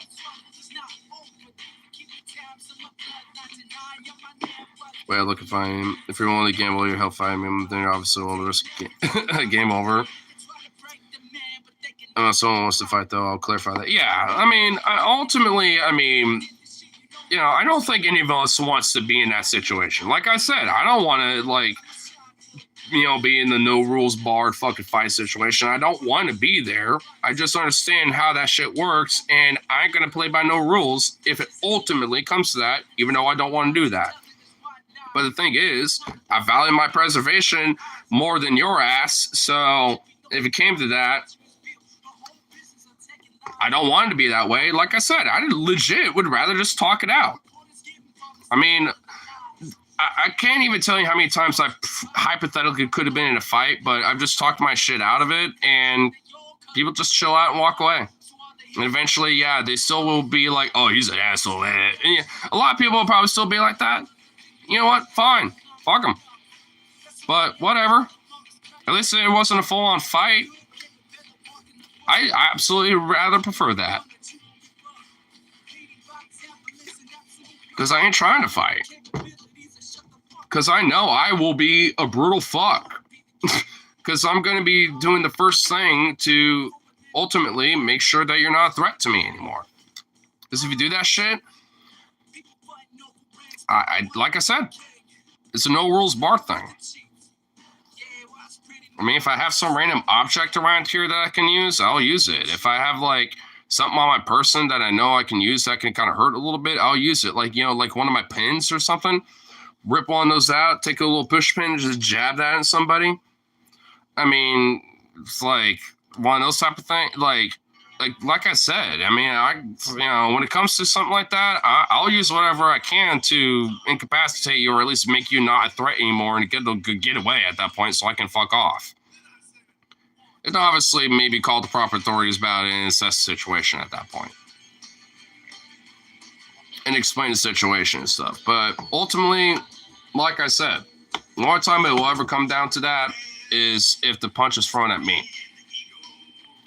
I ain't looking to do that myself. So just don't come back. It's literally just one of those things. Like, we can have a heated argument all we want. We could be all like macho and this and that, but just don't throw a punch. Because I ain't trying to do that.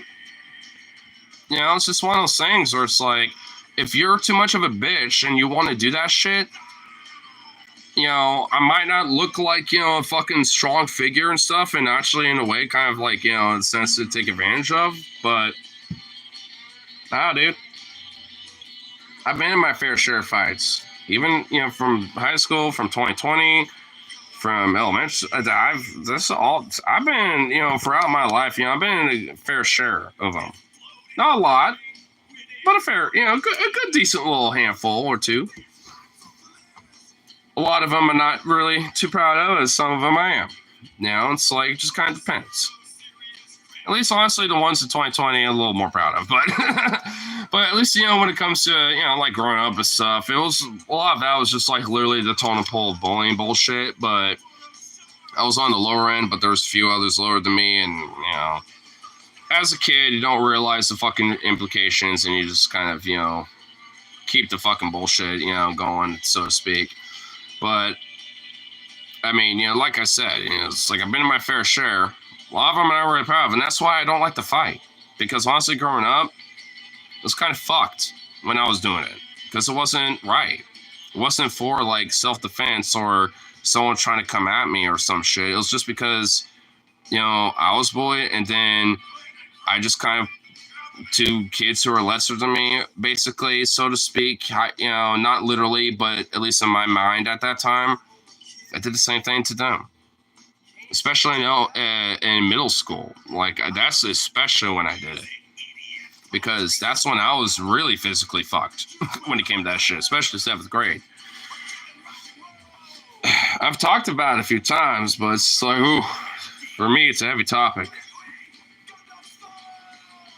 Thinking I was like a punch at a girl in junior high. No, I didn't. I never done that. Look, that's not how, look, I've, you know, done some pretty fucked shit when it came to, like, some fights and shit. But I've never done that, man. My mama treated me right. She raised me right enough to never hit a woman. Okay? I mean, if they throw the first punch at me, that's a little different, but no woman has ever done that to me. And honestly, at least growing up, I never did that just because, like, it, you know, it's not a good idea.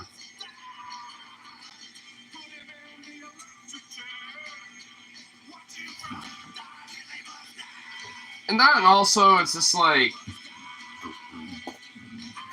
ooh, I was stretching, it had the weirdest burp doing that. What the fuck? That was the weirdest burp. But, like, when it comes down to it, it's like, look, I mean, if there was, like, some crazy, you know, chick or whatever the fuck, you know, attacking me, I mean, look, it'll be the same premise, at least, you know, when it comes to me. I suppose, like, if, you know, like, it comes down to the meme almost a little bit. Equal rights equals equal fights. I don't mean that literally, but it's like, if you're about to, like, you know, come at me and fucking assault me, or, you know, maybe come at me with a knife or some shit, then it's like, oh, hell no. Like, I mean, I'm going to be defending myself, fuck you. You know, but, I don't know. It's just one of those things, at least in that situation. And I do need to charge my phone because it's at 10%. How am I going to fucking, I could just maybe migrate right here and just, I could do that, actually. You want, hold on. We're doing migration. Whoa. Boom. But also, hold on. The only reason why is because we need to charge this bit needs charging. Yeah. Yeah, there we go. Oh, nice. Nice. That's actually pretty nice. You know what? Let's stand. We'll just stand right here, boy. Stand right here. Oh, little Elvis action right there. Little Elvis for you. How many views do you think I could do if I just, like, you know, did a little but also like a little striptease action, be like, dude, because you know these TikToks, they be a little wild, man. I've seen them. I've seen it, dude.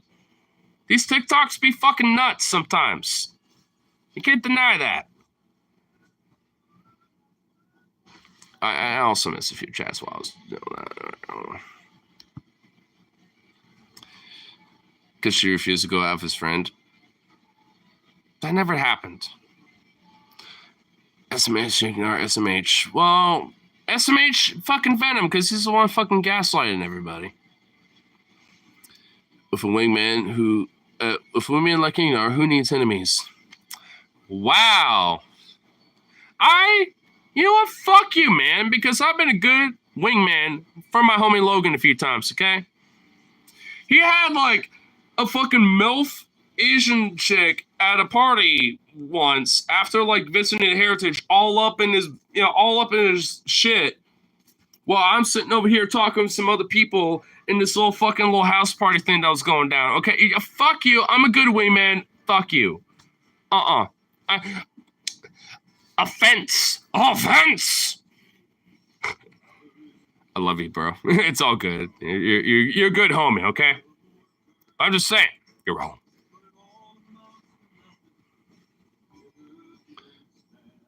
Call me Arthur Miller's son because this episode from me, Cameron Guy, because he's about to get furious when he was. What? Yep, he's Billy Mays versus Ben Franklin versus Van. Oh, he's doing just some. I see what's going on. Ignore against or Venom against an Ignore is just too bad because after this, Ignore is going to lose a dad.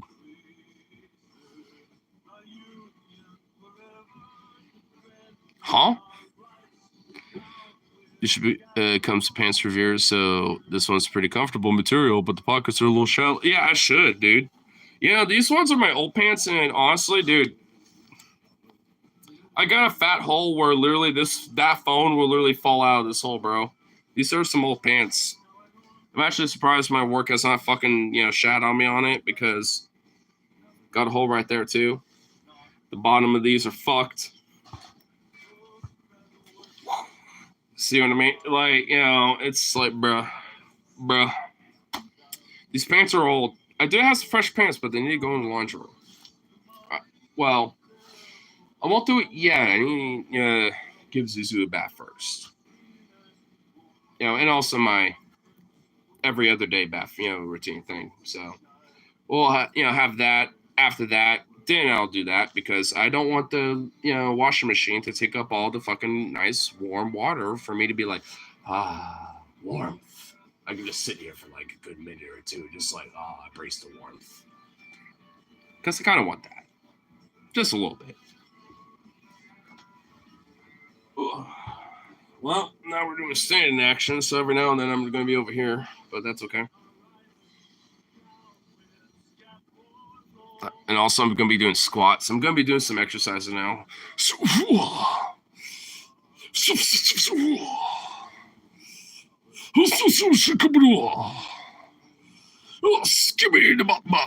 Yes. All right, anyway.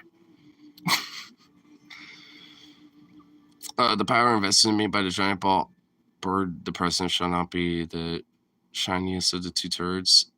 Bomber versus Roman. Oh, Rose just knows all the epic rap battles. He just knows all the lyrics.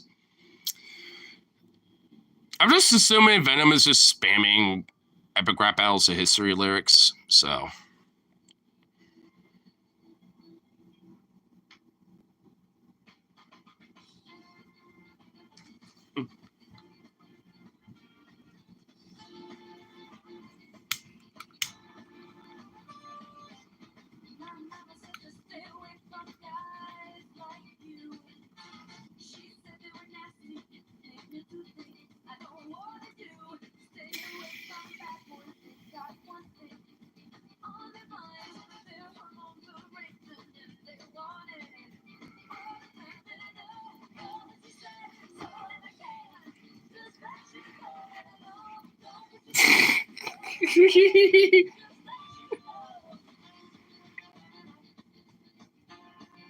Yeah, he is. Moose.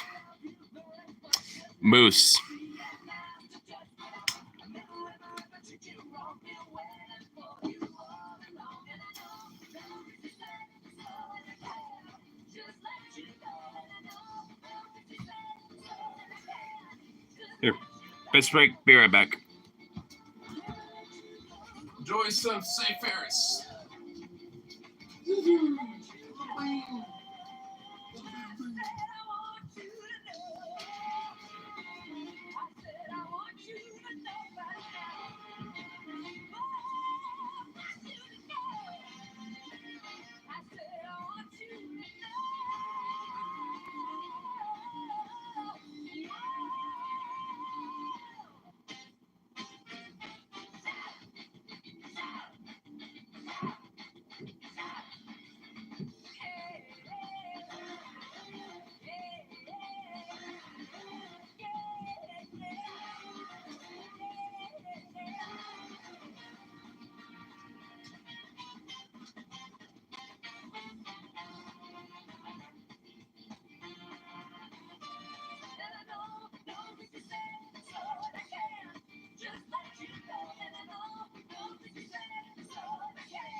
All right, come here, doggo.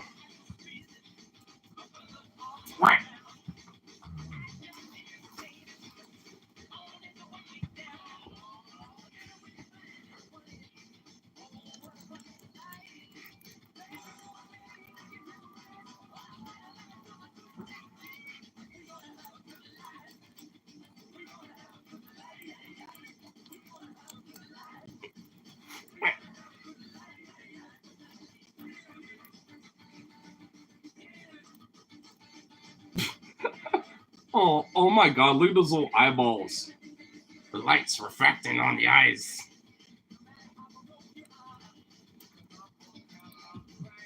Mwah. Little bean. Look at the little feet. Look at all these little feet. The cluster feet of fucks. The cluster fuck of feet. Little feet. Look at all these feet. Oh, you little bean.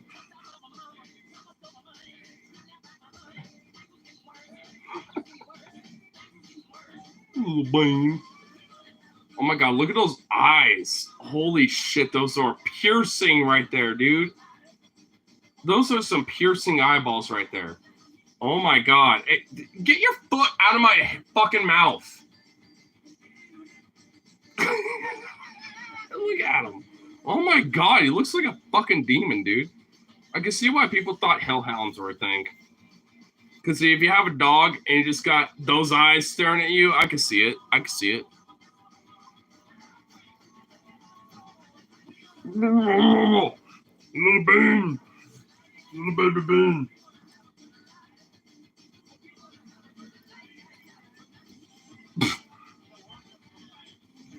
Baby. All right, little buddy. Here you go.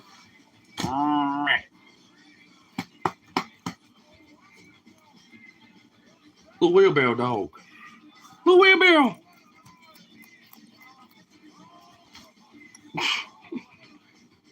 Little baby, come up here. Boop. Up. Who's a good boy?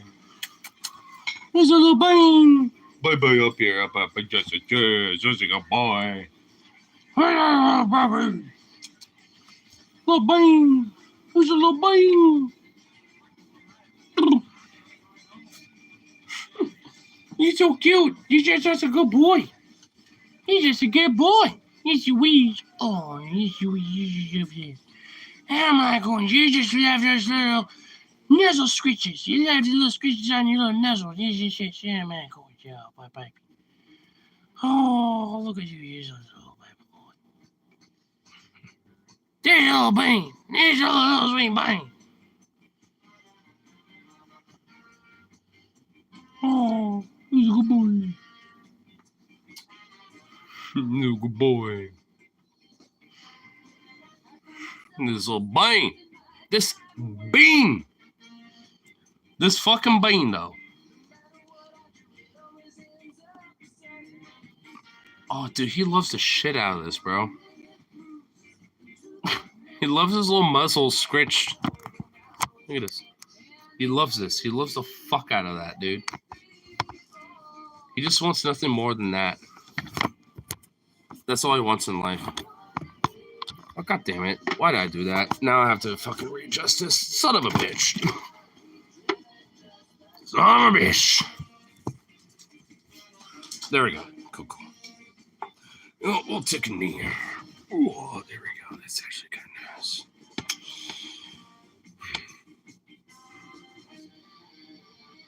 We have to ear roadkill and pine cones. Wait, what? Did I miss something?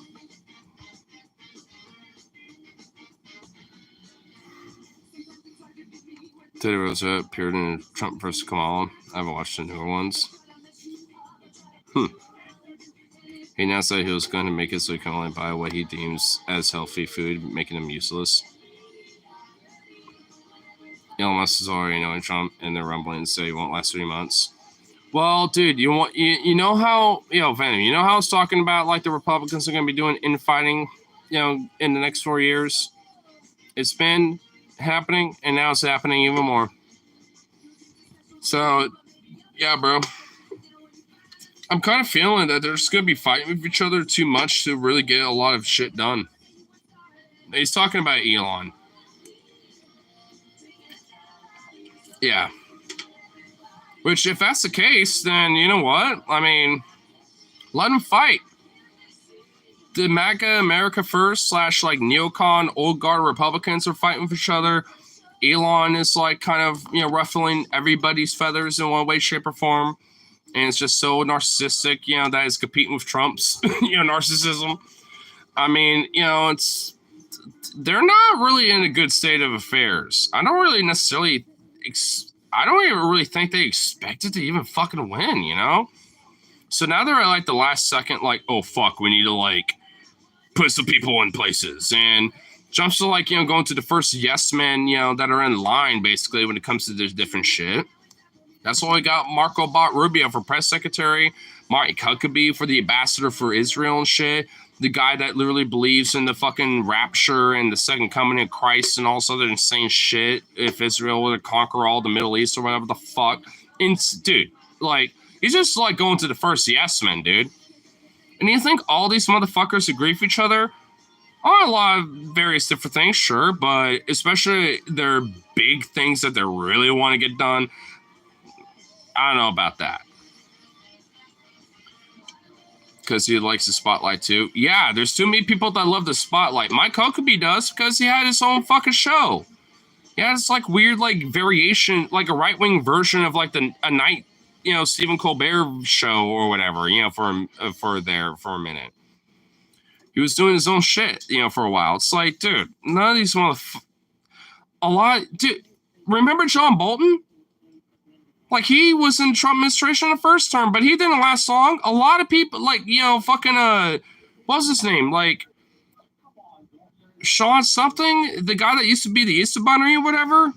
I forgot what his name was, but it's like, I mean, dude, there's a lot of people in Trump's administration that came and gone, dude.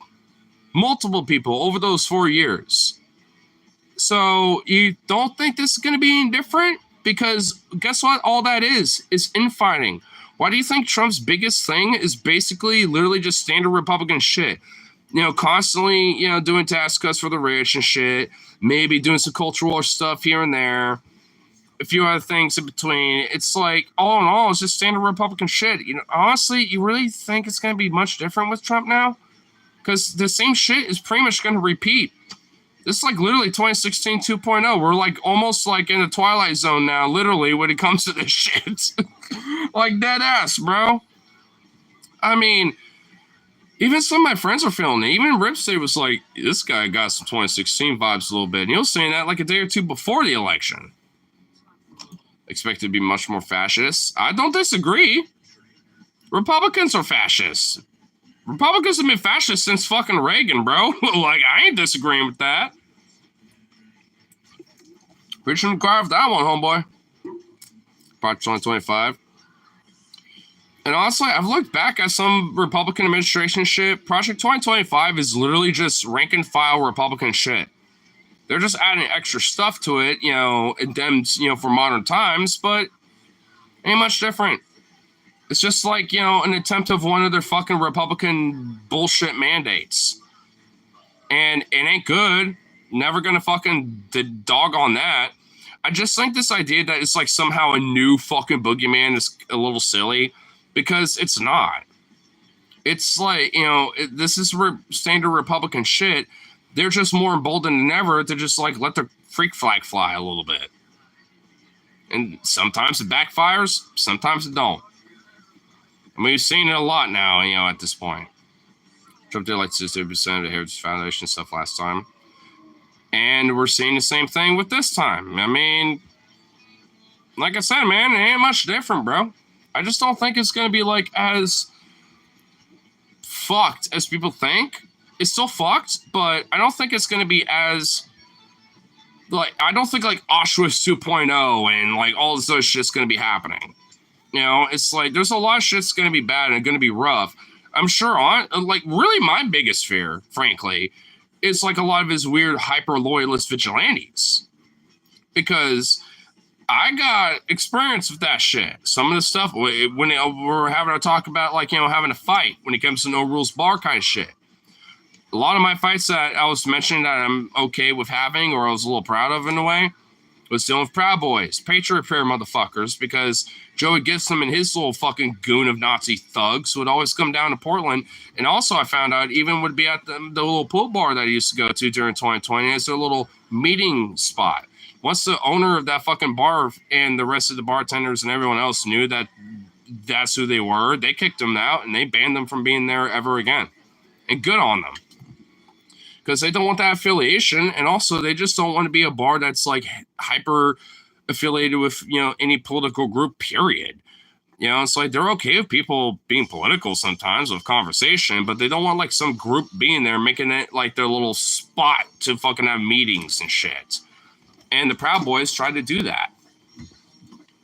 I mean, and that's how they got kicked out. And they caused a fuss over it too. They were trying to start fights over it.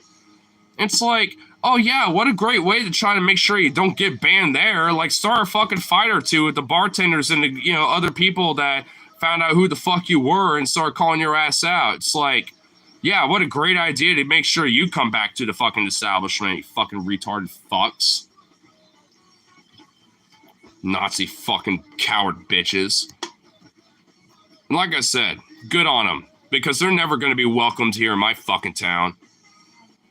They could be welcome in the county as far as I care, because this county sucks dick. But as far as my town goes, they can get the fuck out of here. They don't belong here. And they never will. Talking to Muscus already pissing off Trump Lamau. We were just kind of partially talking about that just a second ago. There's still something to worry about. What freedoms are going to be lost after all that. Yeah. I get you, man. I didn't say shit's going to be easy. I never have said that when it comes to shit like this, man. Because, yeah, shit's going to be rough, bro.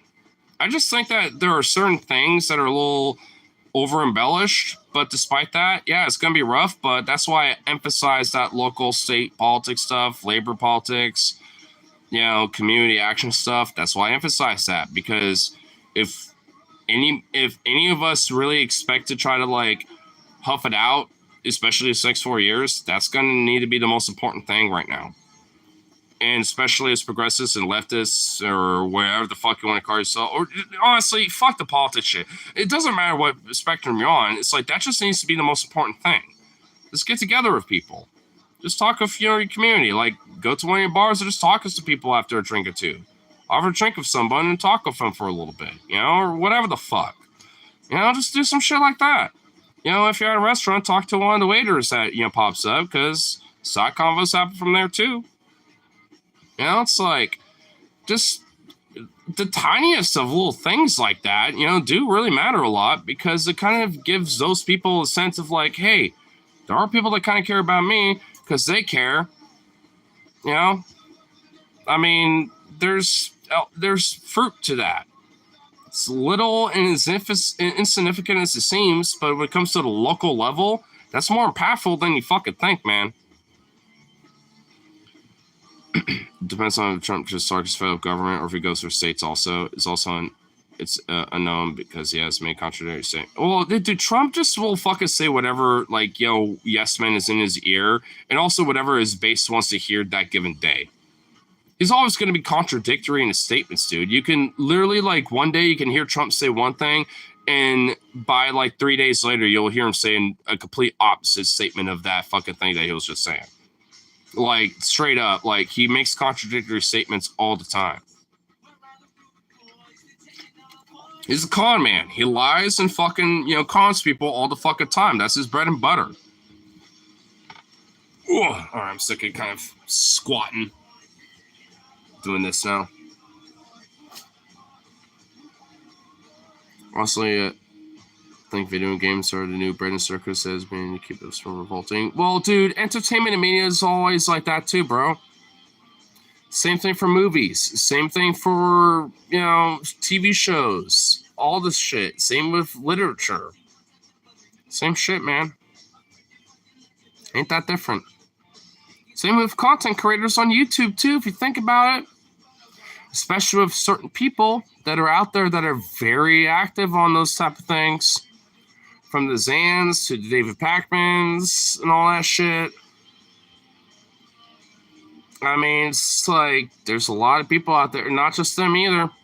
The Ben Shapiros, the Dave Rubins, the Tim Pools. Think they're any different? Because they're not. It's just that, one side of the aisle happens to make a lot more fuck you money than the other side. That's the main difference.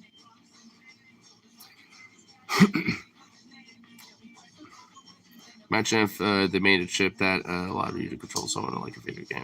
That would see the future. And also push it like, well, like kind of like, well, Neuralink, I guess. I suppose if you want to be a little semi-conspiratorial with it, because that's an Elon Musk thing too. And let's say that's more commercially available for everybody and ends up being successful. What, you don't think it would like project advertisements and shit like that to you and all sort of shit right in your fucking head? Where it's almost like a semi-hallucinogenic thing. I mean, of course he fucking would. It's like, come on now. He's a fucking rich elite fuck. Like, I mean, he ain't, he's just gonna do whatever it takes to make money. And honestly, there's a lot of unethical, fucked up shit that he's done when it comes to Neuralink, to where honestly, it should not even be done on a human being. And yet there's like a few volunteers that have already done it. And it's like, oh my God, you are all gonna get so brain fucked. And you're gonna get brain damage so quick, it will make a head spin, folks. It'll make a head spin, folks, believe me.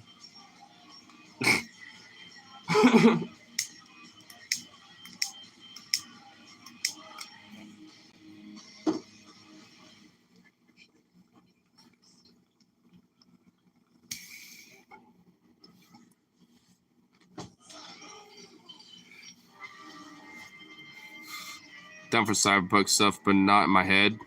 Same here. I want like transhumanist, cyberpunk shit. That's what I want. Love explicit fascist tech experiment because we live in a capitalist society and commodification, and a lot of that likes to point itself towards the right, not the left. Usually. Neuralink is going to be successful. It's like if Trump decided to start a battery manufacturing business. Or a business in selling steaks.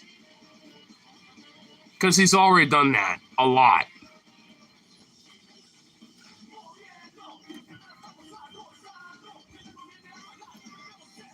Devil says no. Bing! You little booty boy. Come here. Doggo. Oh, you stretch Bing.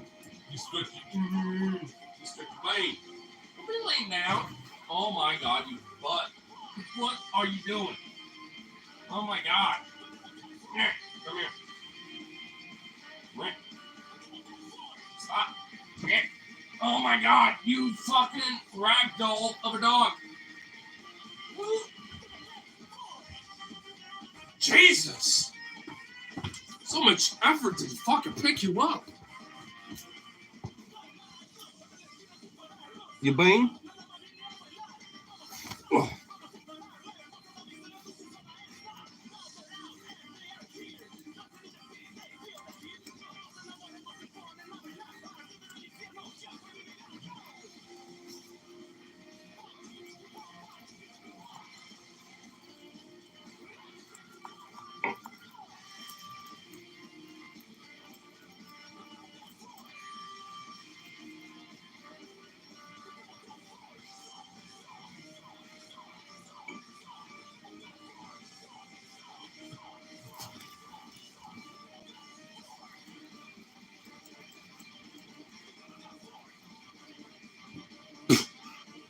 He's just like, what the fuck, Dad?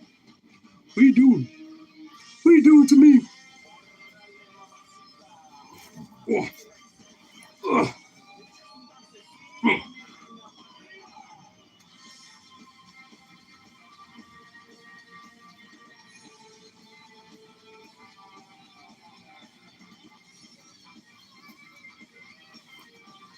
Ugh. You're such a little squirmy worm.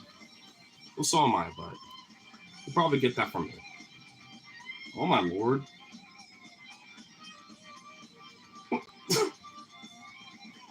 Bruh. This is not a good position for you to be in. What are you doing?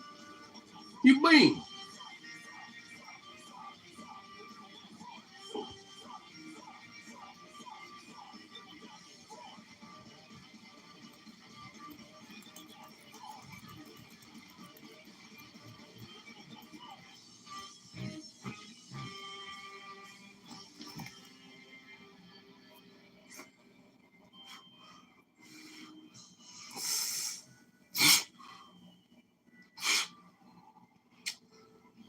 Alright, there you go.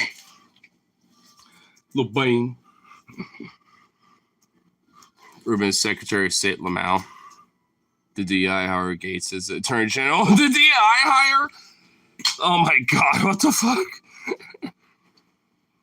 Yeah, dude. Full neocons in America First. Dude, it's just gonna be infighting galore.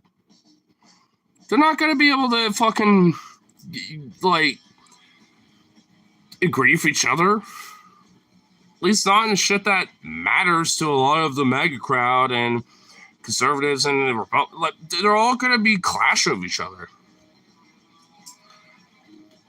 He's a DEI hire. We need to amplify that. If there's ever a conservative in here that talks about, like, Trump, they'll be like, why did, Trump hire someone for DEI? Diversity, equity, inclusion, baby. Why did he hire Matt Gaetz? Because he's a DEI hire for Attorney General, bitch. Get fucked.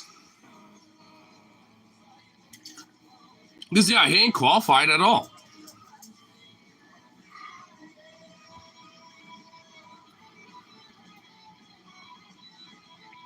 No one in Homeland Security, apparently.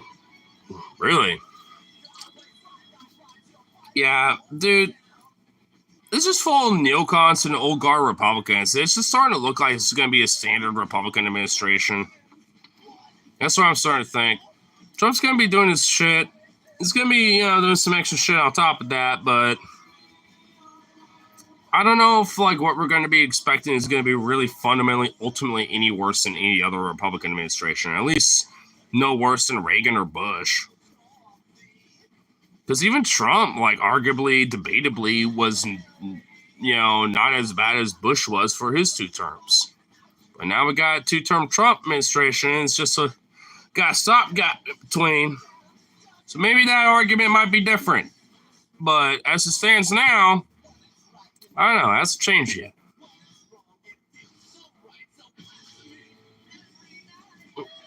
Probably because she is going to question that. Oh, yeah. None of these motherfuckers that he's putting in there are going to question him. They might try to fight with each other. I mean, legit. They might legit, like, go back and forth and fucking, like, have this whole, like, what should be the proper agenda for MAGA and blah, blah, blah, and try to be a yes man or a yes woman to Trump. But for the most part, I think there's going to be too many people clashing on various different subjects. God, these hiccups. What the fuck? But I think there's going to be too many like clashes and infighting because that's already been happening. Like between like the old guard Republicans and the MAGA first movement and shit. And then you got fucking and then you have like Elon, who no one really likes and shit. JD Vance's VP that literally everyone hates. I mean, there's a lot of factors to where they're kind of ripe and primed for a lot of infighting. President Supreme Bernard Sanders would have invested space. Well, dude, if the Democrats didn't fuck him over the last like 2 cycles, maybe we would have. He's still gonna Won't we all? Won't we all? Gabbard got an appointment. Even though she's criticized Trump too. Like Kyle made a video where, he showed a clip of her being like, yo, I don't like the fact that these warmongers and blah, blah, blah. Like, she kind of made a clip like that. Rip would have to be a Spock. Yeah, Rip would be a Spock. He pointed at a pro-genocide neocon representative. Well, sure. Palestine would have been saved. No, it wouldn't. Kamala would have done nothing to save Palestine or Lebanon, bro. It's just now, rip the Band-Aid off, and now our government is just going to be blatant about it. Instead of be like, ooh, woo, I'm sorry, guys.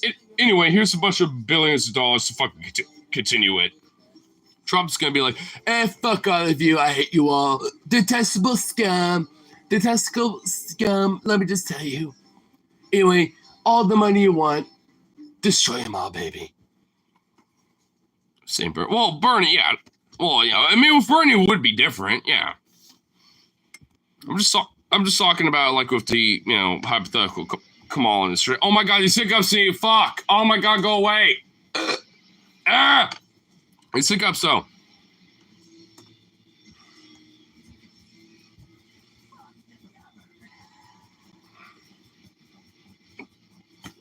Damn it!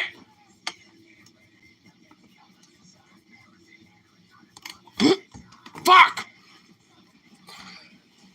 Alright.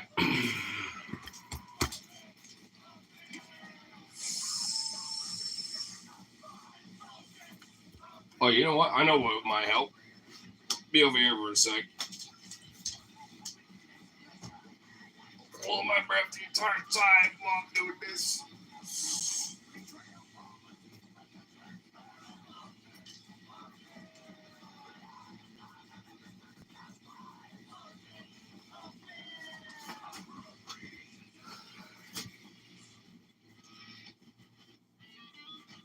All right, might have got rid of my hiccups, but I just need the confirmation by doing this. So, hold on, give me a sec now. Give me a sec now. It actually gives y'all a moment to fill the chat up. So, chat away, you motherfuckers.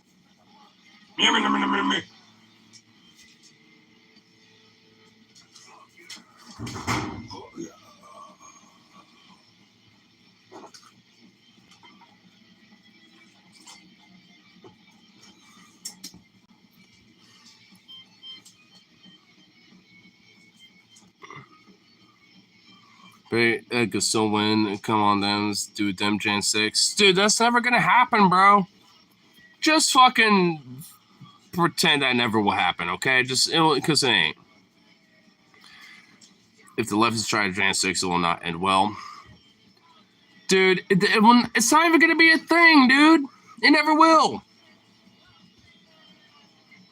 Dude, do you really think anyone's gonna be enthusiastic about trying to, like, overthrow the government for Kamala Harris, who performed worse than Hillary Clinton? Nah, dog. No dog hunting in them woods. That woods be like fucking radioactive Chernobyl, bro. Just saying.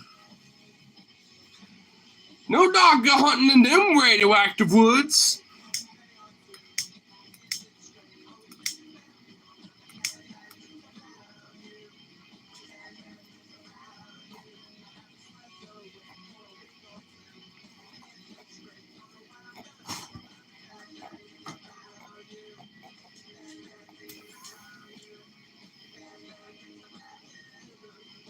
Bad dreams. Bad dreams. Oh, bad dreams.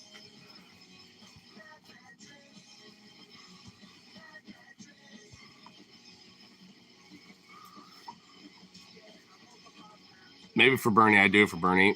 Well, if it was Bernard Sanders, if it was Bernard Jebediah Sanders, of course, I think a lot of us may or may not be okay with that.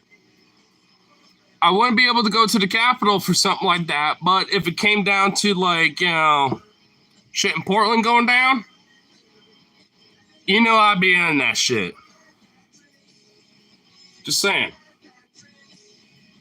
I'm pretty sure, like, you know, when it came to that Capitol thing, I'm pretty sure there was other places that were hit too. It was just the Capitol was obviously the biggest news.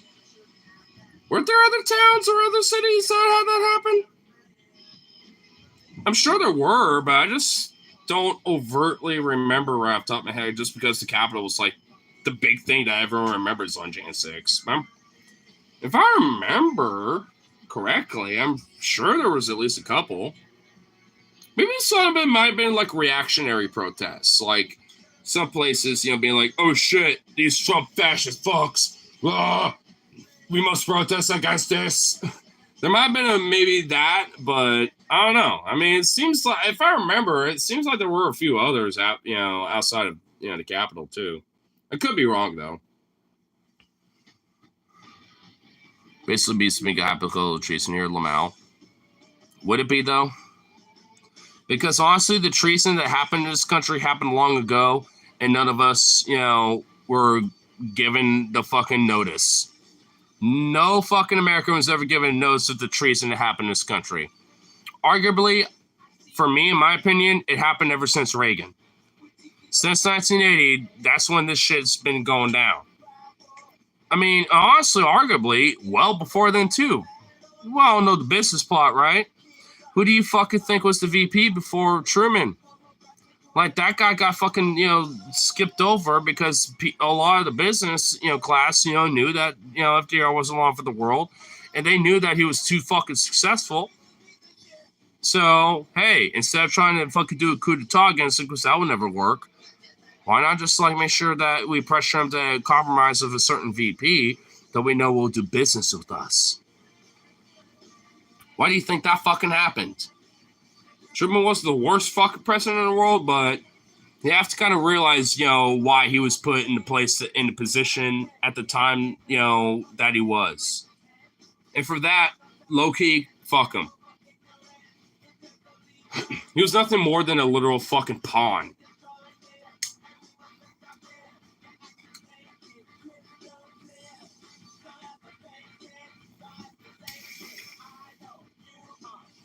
Because his VP for 3 fucking terms, that guy would have legit made sure that this country got in the right fucking direction.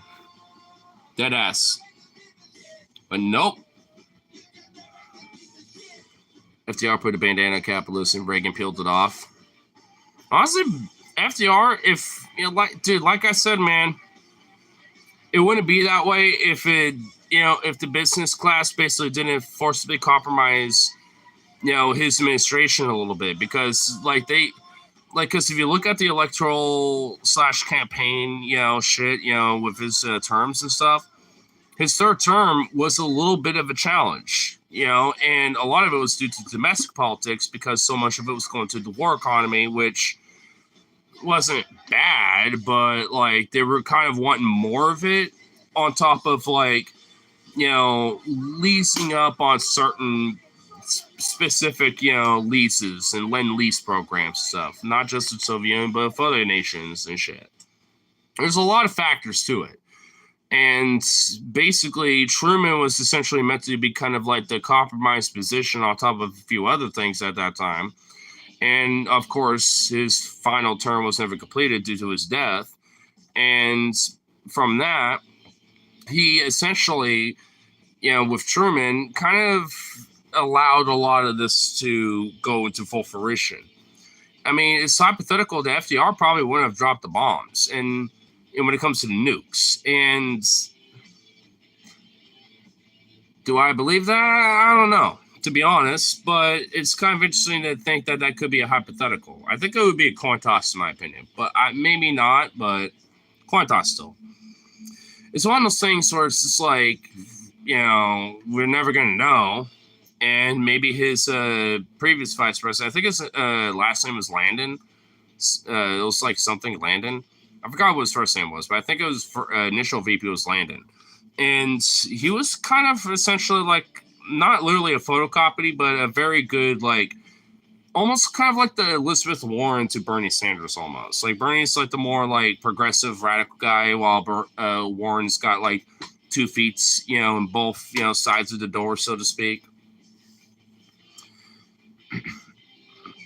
You can get him as president and avoid a civil war. Huh. I also believe that the nukes were a needed evil to scare the Soviets into not trying anything stupid after the war.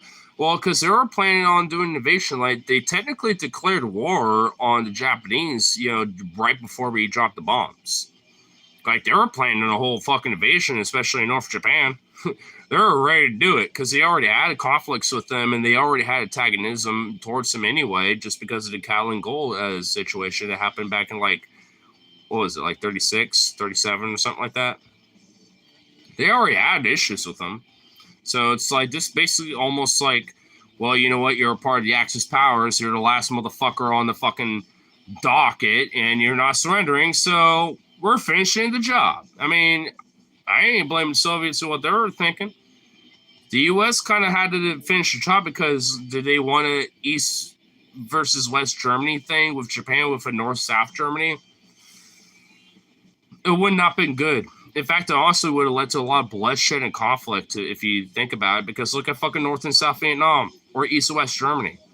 There was a lot of bloodshed that happened because of shit like that. And unnecessary bloodshed. Like, straight up. Stalin wanted to push forward into Allied areas after the war, and Churchill wanted to do Operation Unthinkable. Well, so did U.S. Patton. George S. Patton shit. He wanted to do the same thing. There's a lot of neoconservative, far-right, imperialist fucks that wanted to continue the war.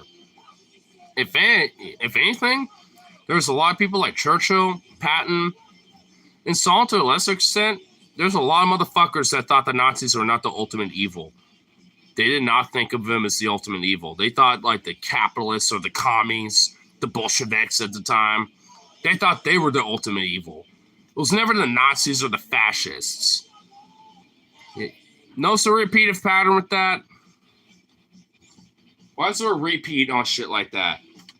It ain't, it's not like, a very exact repeat, but there's a damn good fucking rhythm going on with it. There's a rhythm.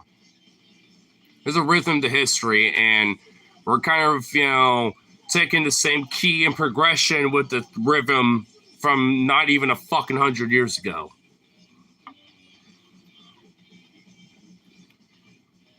It would have fallen.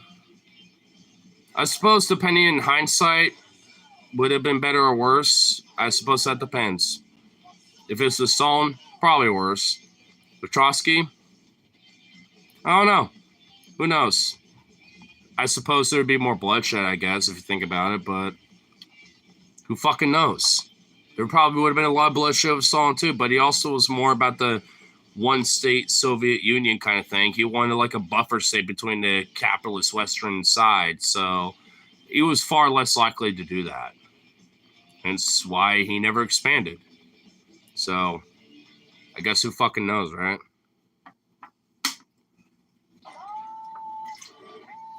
It's all in fucking hindsight. And also, that's why I don't necessarily play with What If as much anymore, because, like, it's all fun and games when it comes to, like, Hearts of Iron 4 mods or whatever the fuck, but at this point, like, what the fuck does that even really matter at this point? You know what I mean? Like, it's just more better to kind of focus on, like, you know, the present, understand the rhythmic patterns of the past, but, like, you know, modernize, you know, what the fuck is going on and just focus on the now. You know what I mean? It's like, you know, reminiscing so much on the past, you know, traditionalistically is not doing us any favors. Not just especially on the right, because they're way fucking predominantly about all that shit. So much they want to fucking look at a desert tome from 5,000 fucking who knows gives a shit years ago. But lefties are kind of the same way a little bit. And maybe I'm semi-guilty, because I'll look at, like, the labor movement of the past, like the Gilded Age and stuff, but I just want to modernize stuff like that myself. I mean, that's why I kind of try not to make myself kind of guilty of the same thing. Because, like, you know, despite the rhythmic pattern of the past, like, it's a new era now, right? Like, I mean, we need to focus on it now and figure out, like, what the fuck is, you know, especially the patterns of the past, you know, that we can learn from the experiences of the forefathers or the foremothers, so to speak, you know, from in the past. From Lucy Parsons to Albert Parsons, Mother Jones, to Lucy Augustus Flynn, Bill Hayward, Jill Jones, like, we could learn from, you know, various different folks, especially people like that. But it's like, I mean, we have a whole different experience going on compared to what they had to go through. I mean, there's value to learning that shit, but you gotta modernize a lot of that.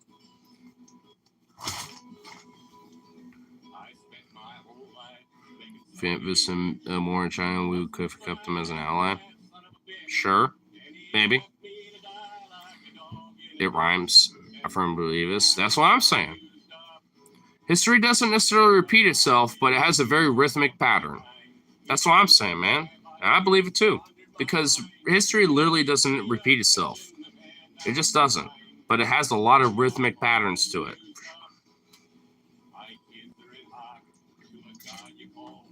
This song had to really play.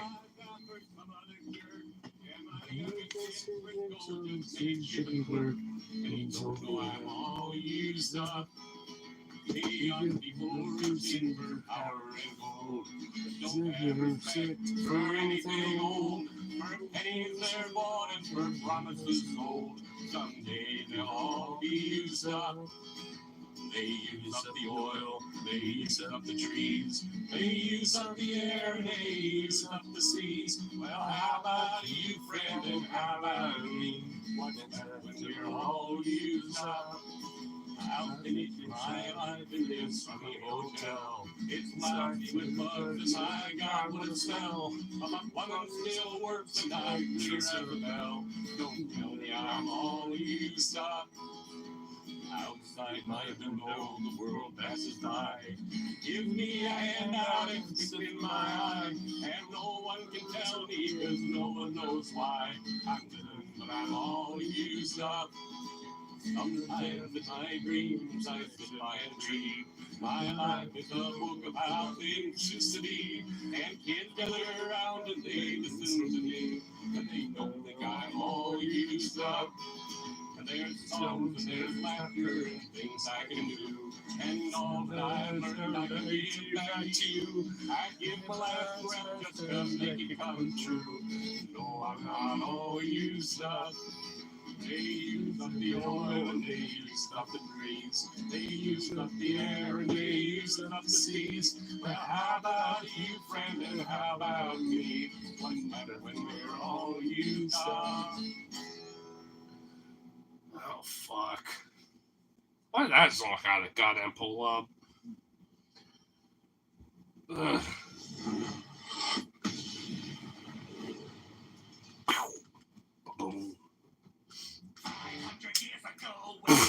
It's such a random goddamn mood change. Jesus Christ.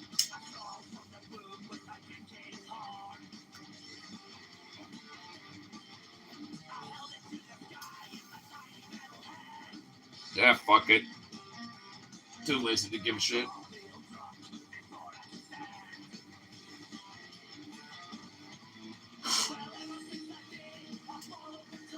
Why? Smoking dope. for the very sympathize this pattern of financial strain. Also due to the population becoming more self-absorbed. It's obstinate to whatever that drove the empire forward in the first place. You gotta be at a bus stop in 3 hours? Why were you even here in the first... have an energy drink or coffee or something. Okay? Do that for me. Don't be doing that. Don't be doing this all-nighter shit with me, boy. I'm a bad example, but still. Wait, 3 hours? Wait, well, hold on. What time is it? 2:30. What, 5:30 in the fucking morning? Damn. What, you're taking the first bus? That's fucking good. Why are you taking the first bus, bro? Damn. Damn. All right. Fucking flex, bro. Send it. Fuck it.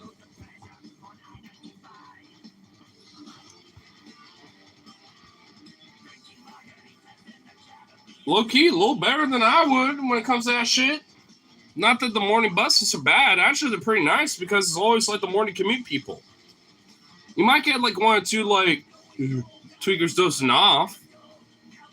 But beyond that, it's like you got your morning commute folks who are like, I'm going to work and I got my office job. You know, it's like, got a lot of those type of folks. Or maybe like the late night crew, like, I worked warehouse. I'm just trying to go home. Maybe grab a beer. Grab a beer if it's still legal to do that. And maybe wait 30 minutes before I do that or some shit. But yeah, I got out of work now. I mean, that's like most of the fucking crew in the morning. So actually, not bad.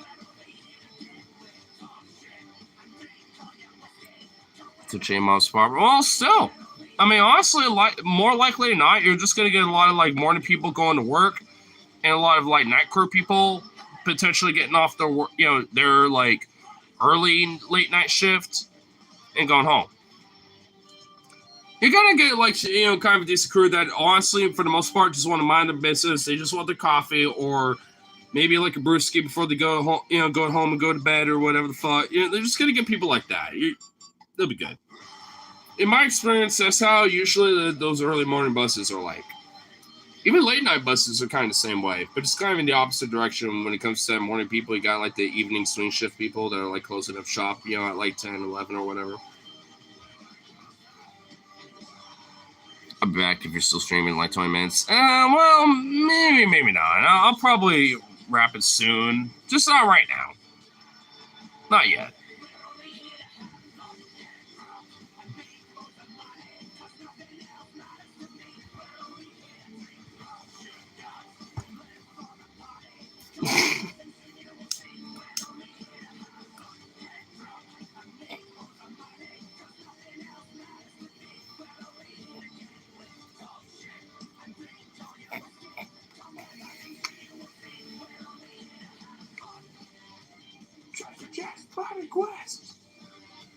Wow, wow, wow. No days yet.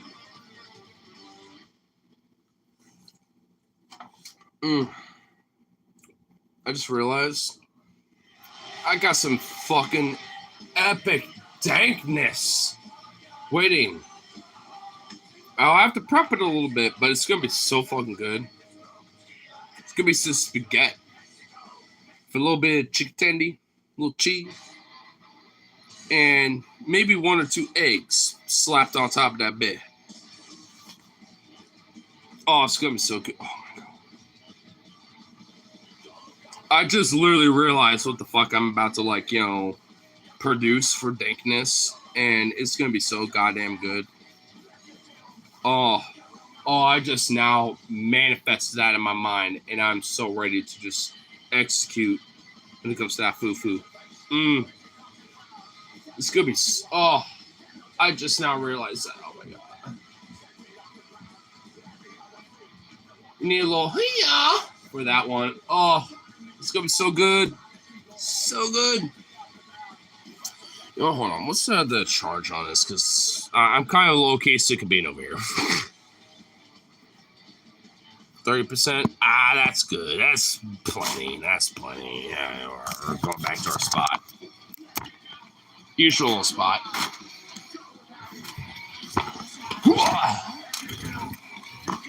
A little flop to it right there. There we go. All right, cool.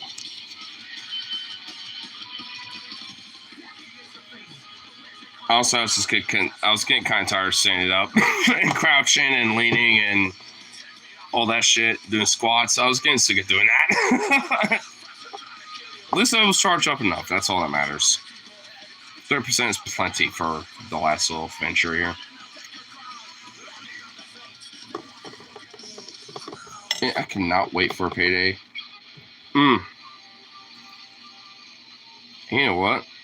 I cannot wait for a 6-day work week. That is the most weirdest thing for me to say, but I cannot wait for a 6-day work week. Because I still got some shit to do on Friday when it comes to like going to Tiger, doing the Univo thing at the office and blah, blah, blah.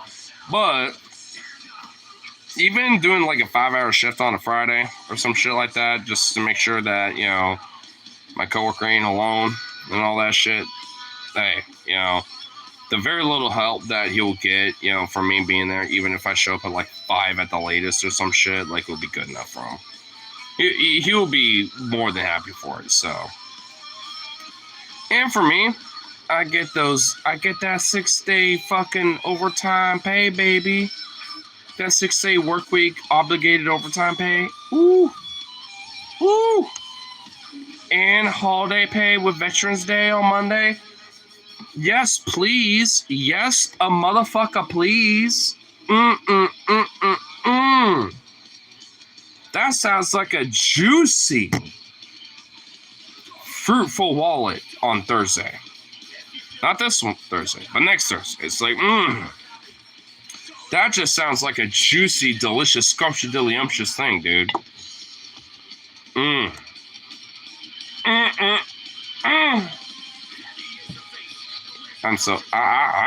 I'm ready for it, dude. Let's fucking set. I'm doing it. I don't even give a fuck.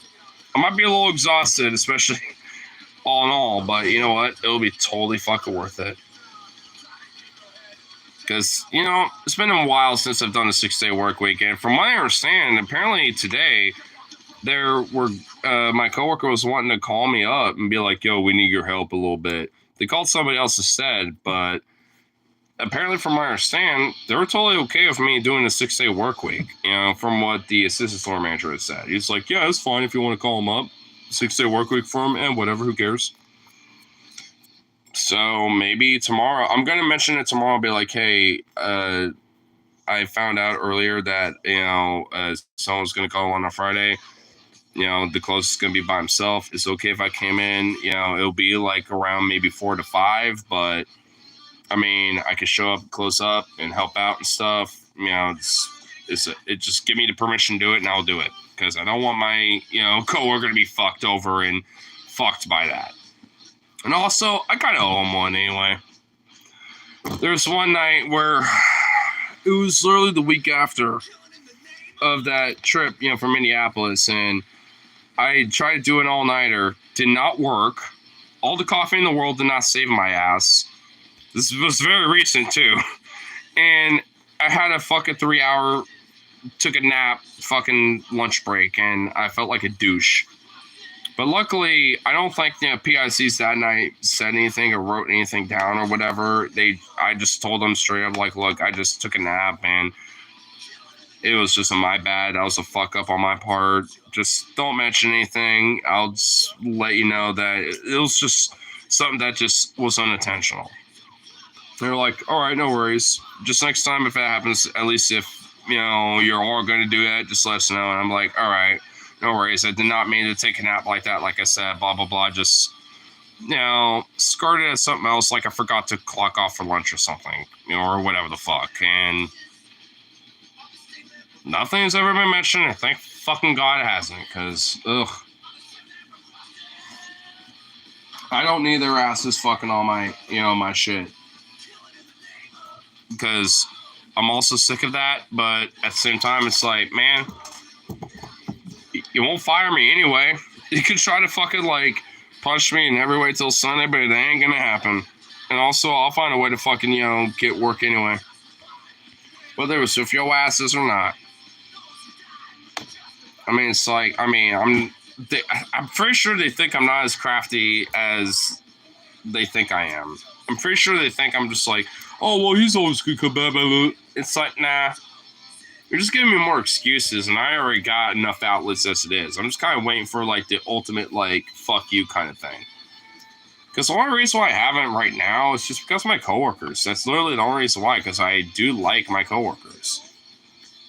But beyond that, fuck that place. I won't even care if it fucking closes down because of the merger and shit.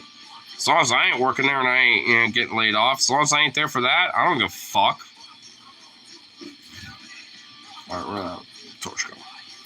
Torch! Where'd he go? Motherfucker, where'd the torch go? I want my torch! There ain't no way it dropped. Bruh.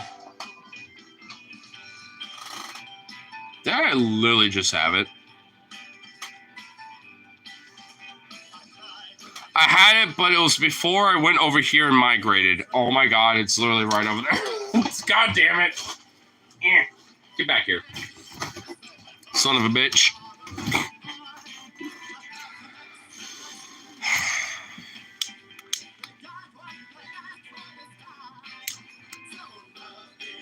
Work, bitch. Damn. Don't be a lib.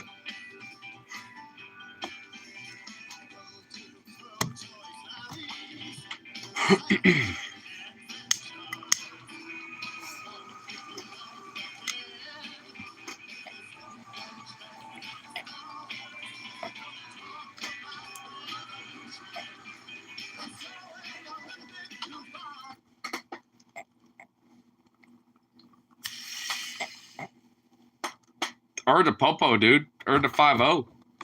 Also, it's quiet now. Damn.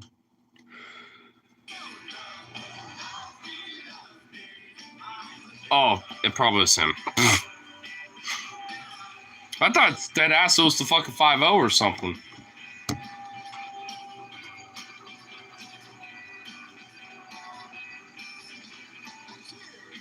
Yeah, it's him. I'm gonna have to tell him he made me think the 5-0 was like driving by or some shit because I deadass thought I heard sirens. So I guess he's drilling shit very quietly with the door closed, and I guess it makes it sound like there's police sirens.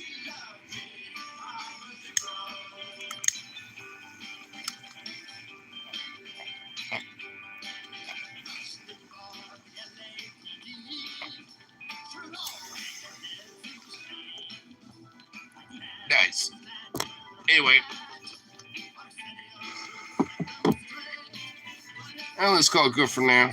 Make myself a delicious big old pot of spaghetti. Because, oh goddamn, that sounds amazing right now. But I'll be back tomorrow with a little coffee and all that stuff and the whole shebang and blah blah blah. So anyway, peace out for now and toodaloo bitches. I'm the highest person that ever done the fucking chicken. It's true.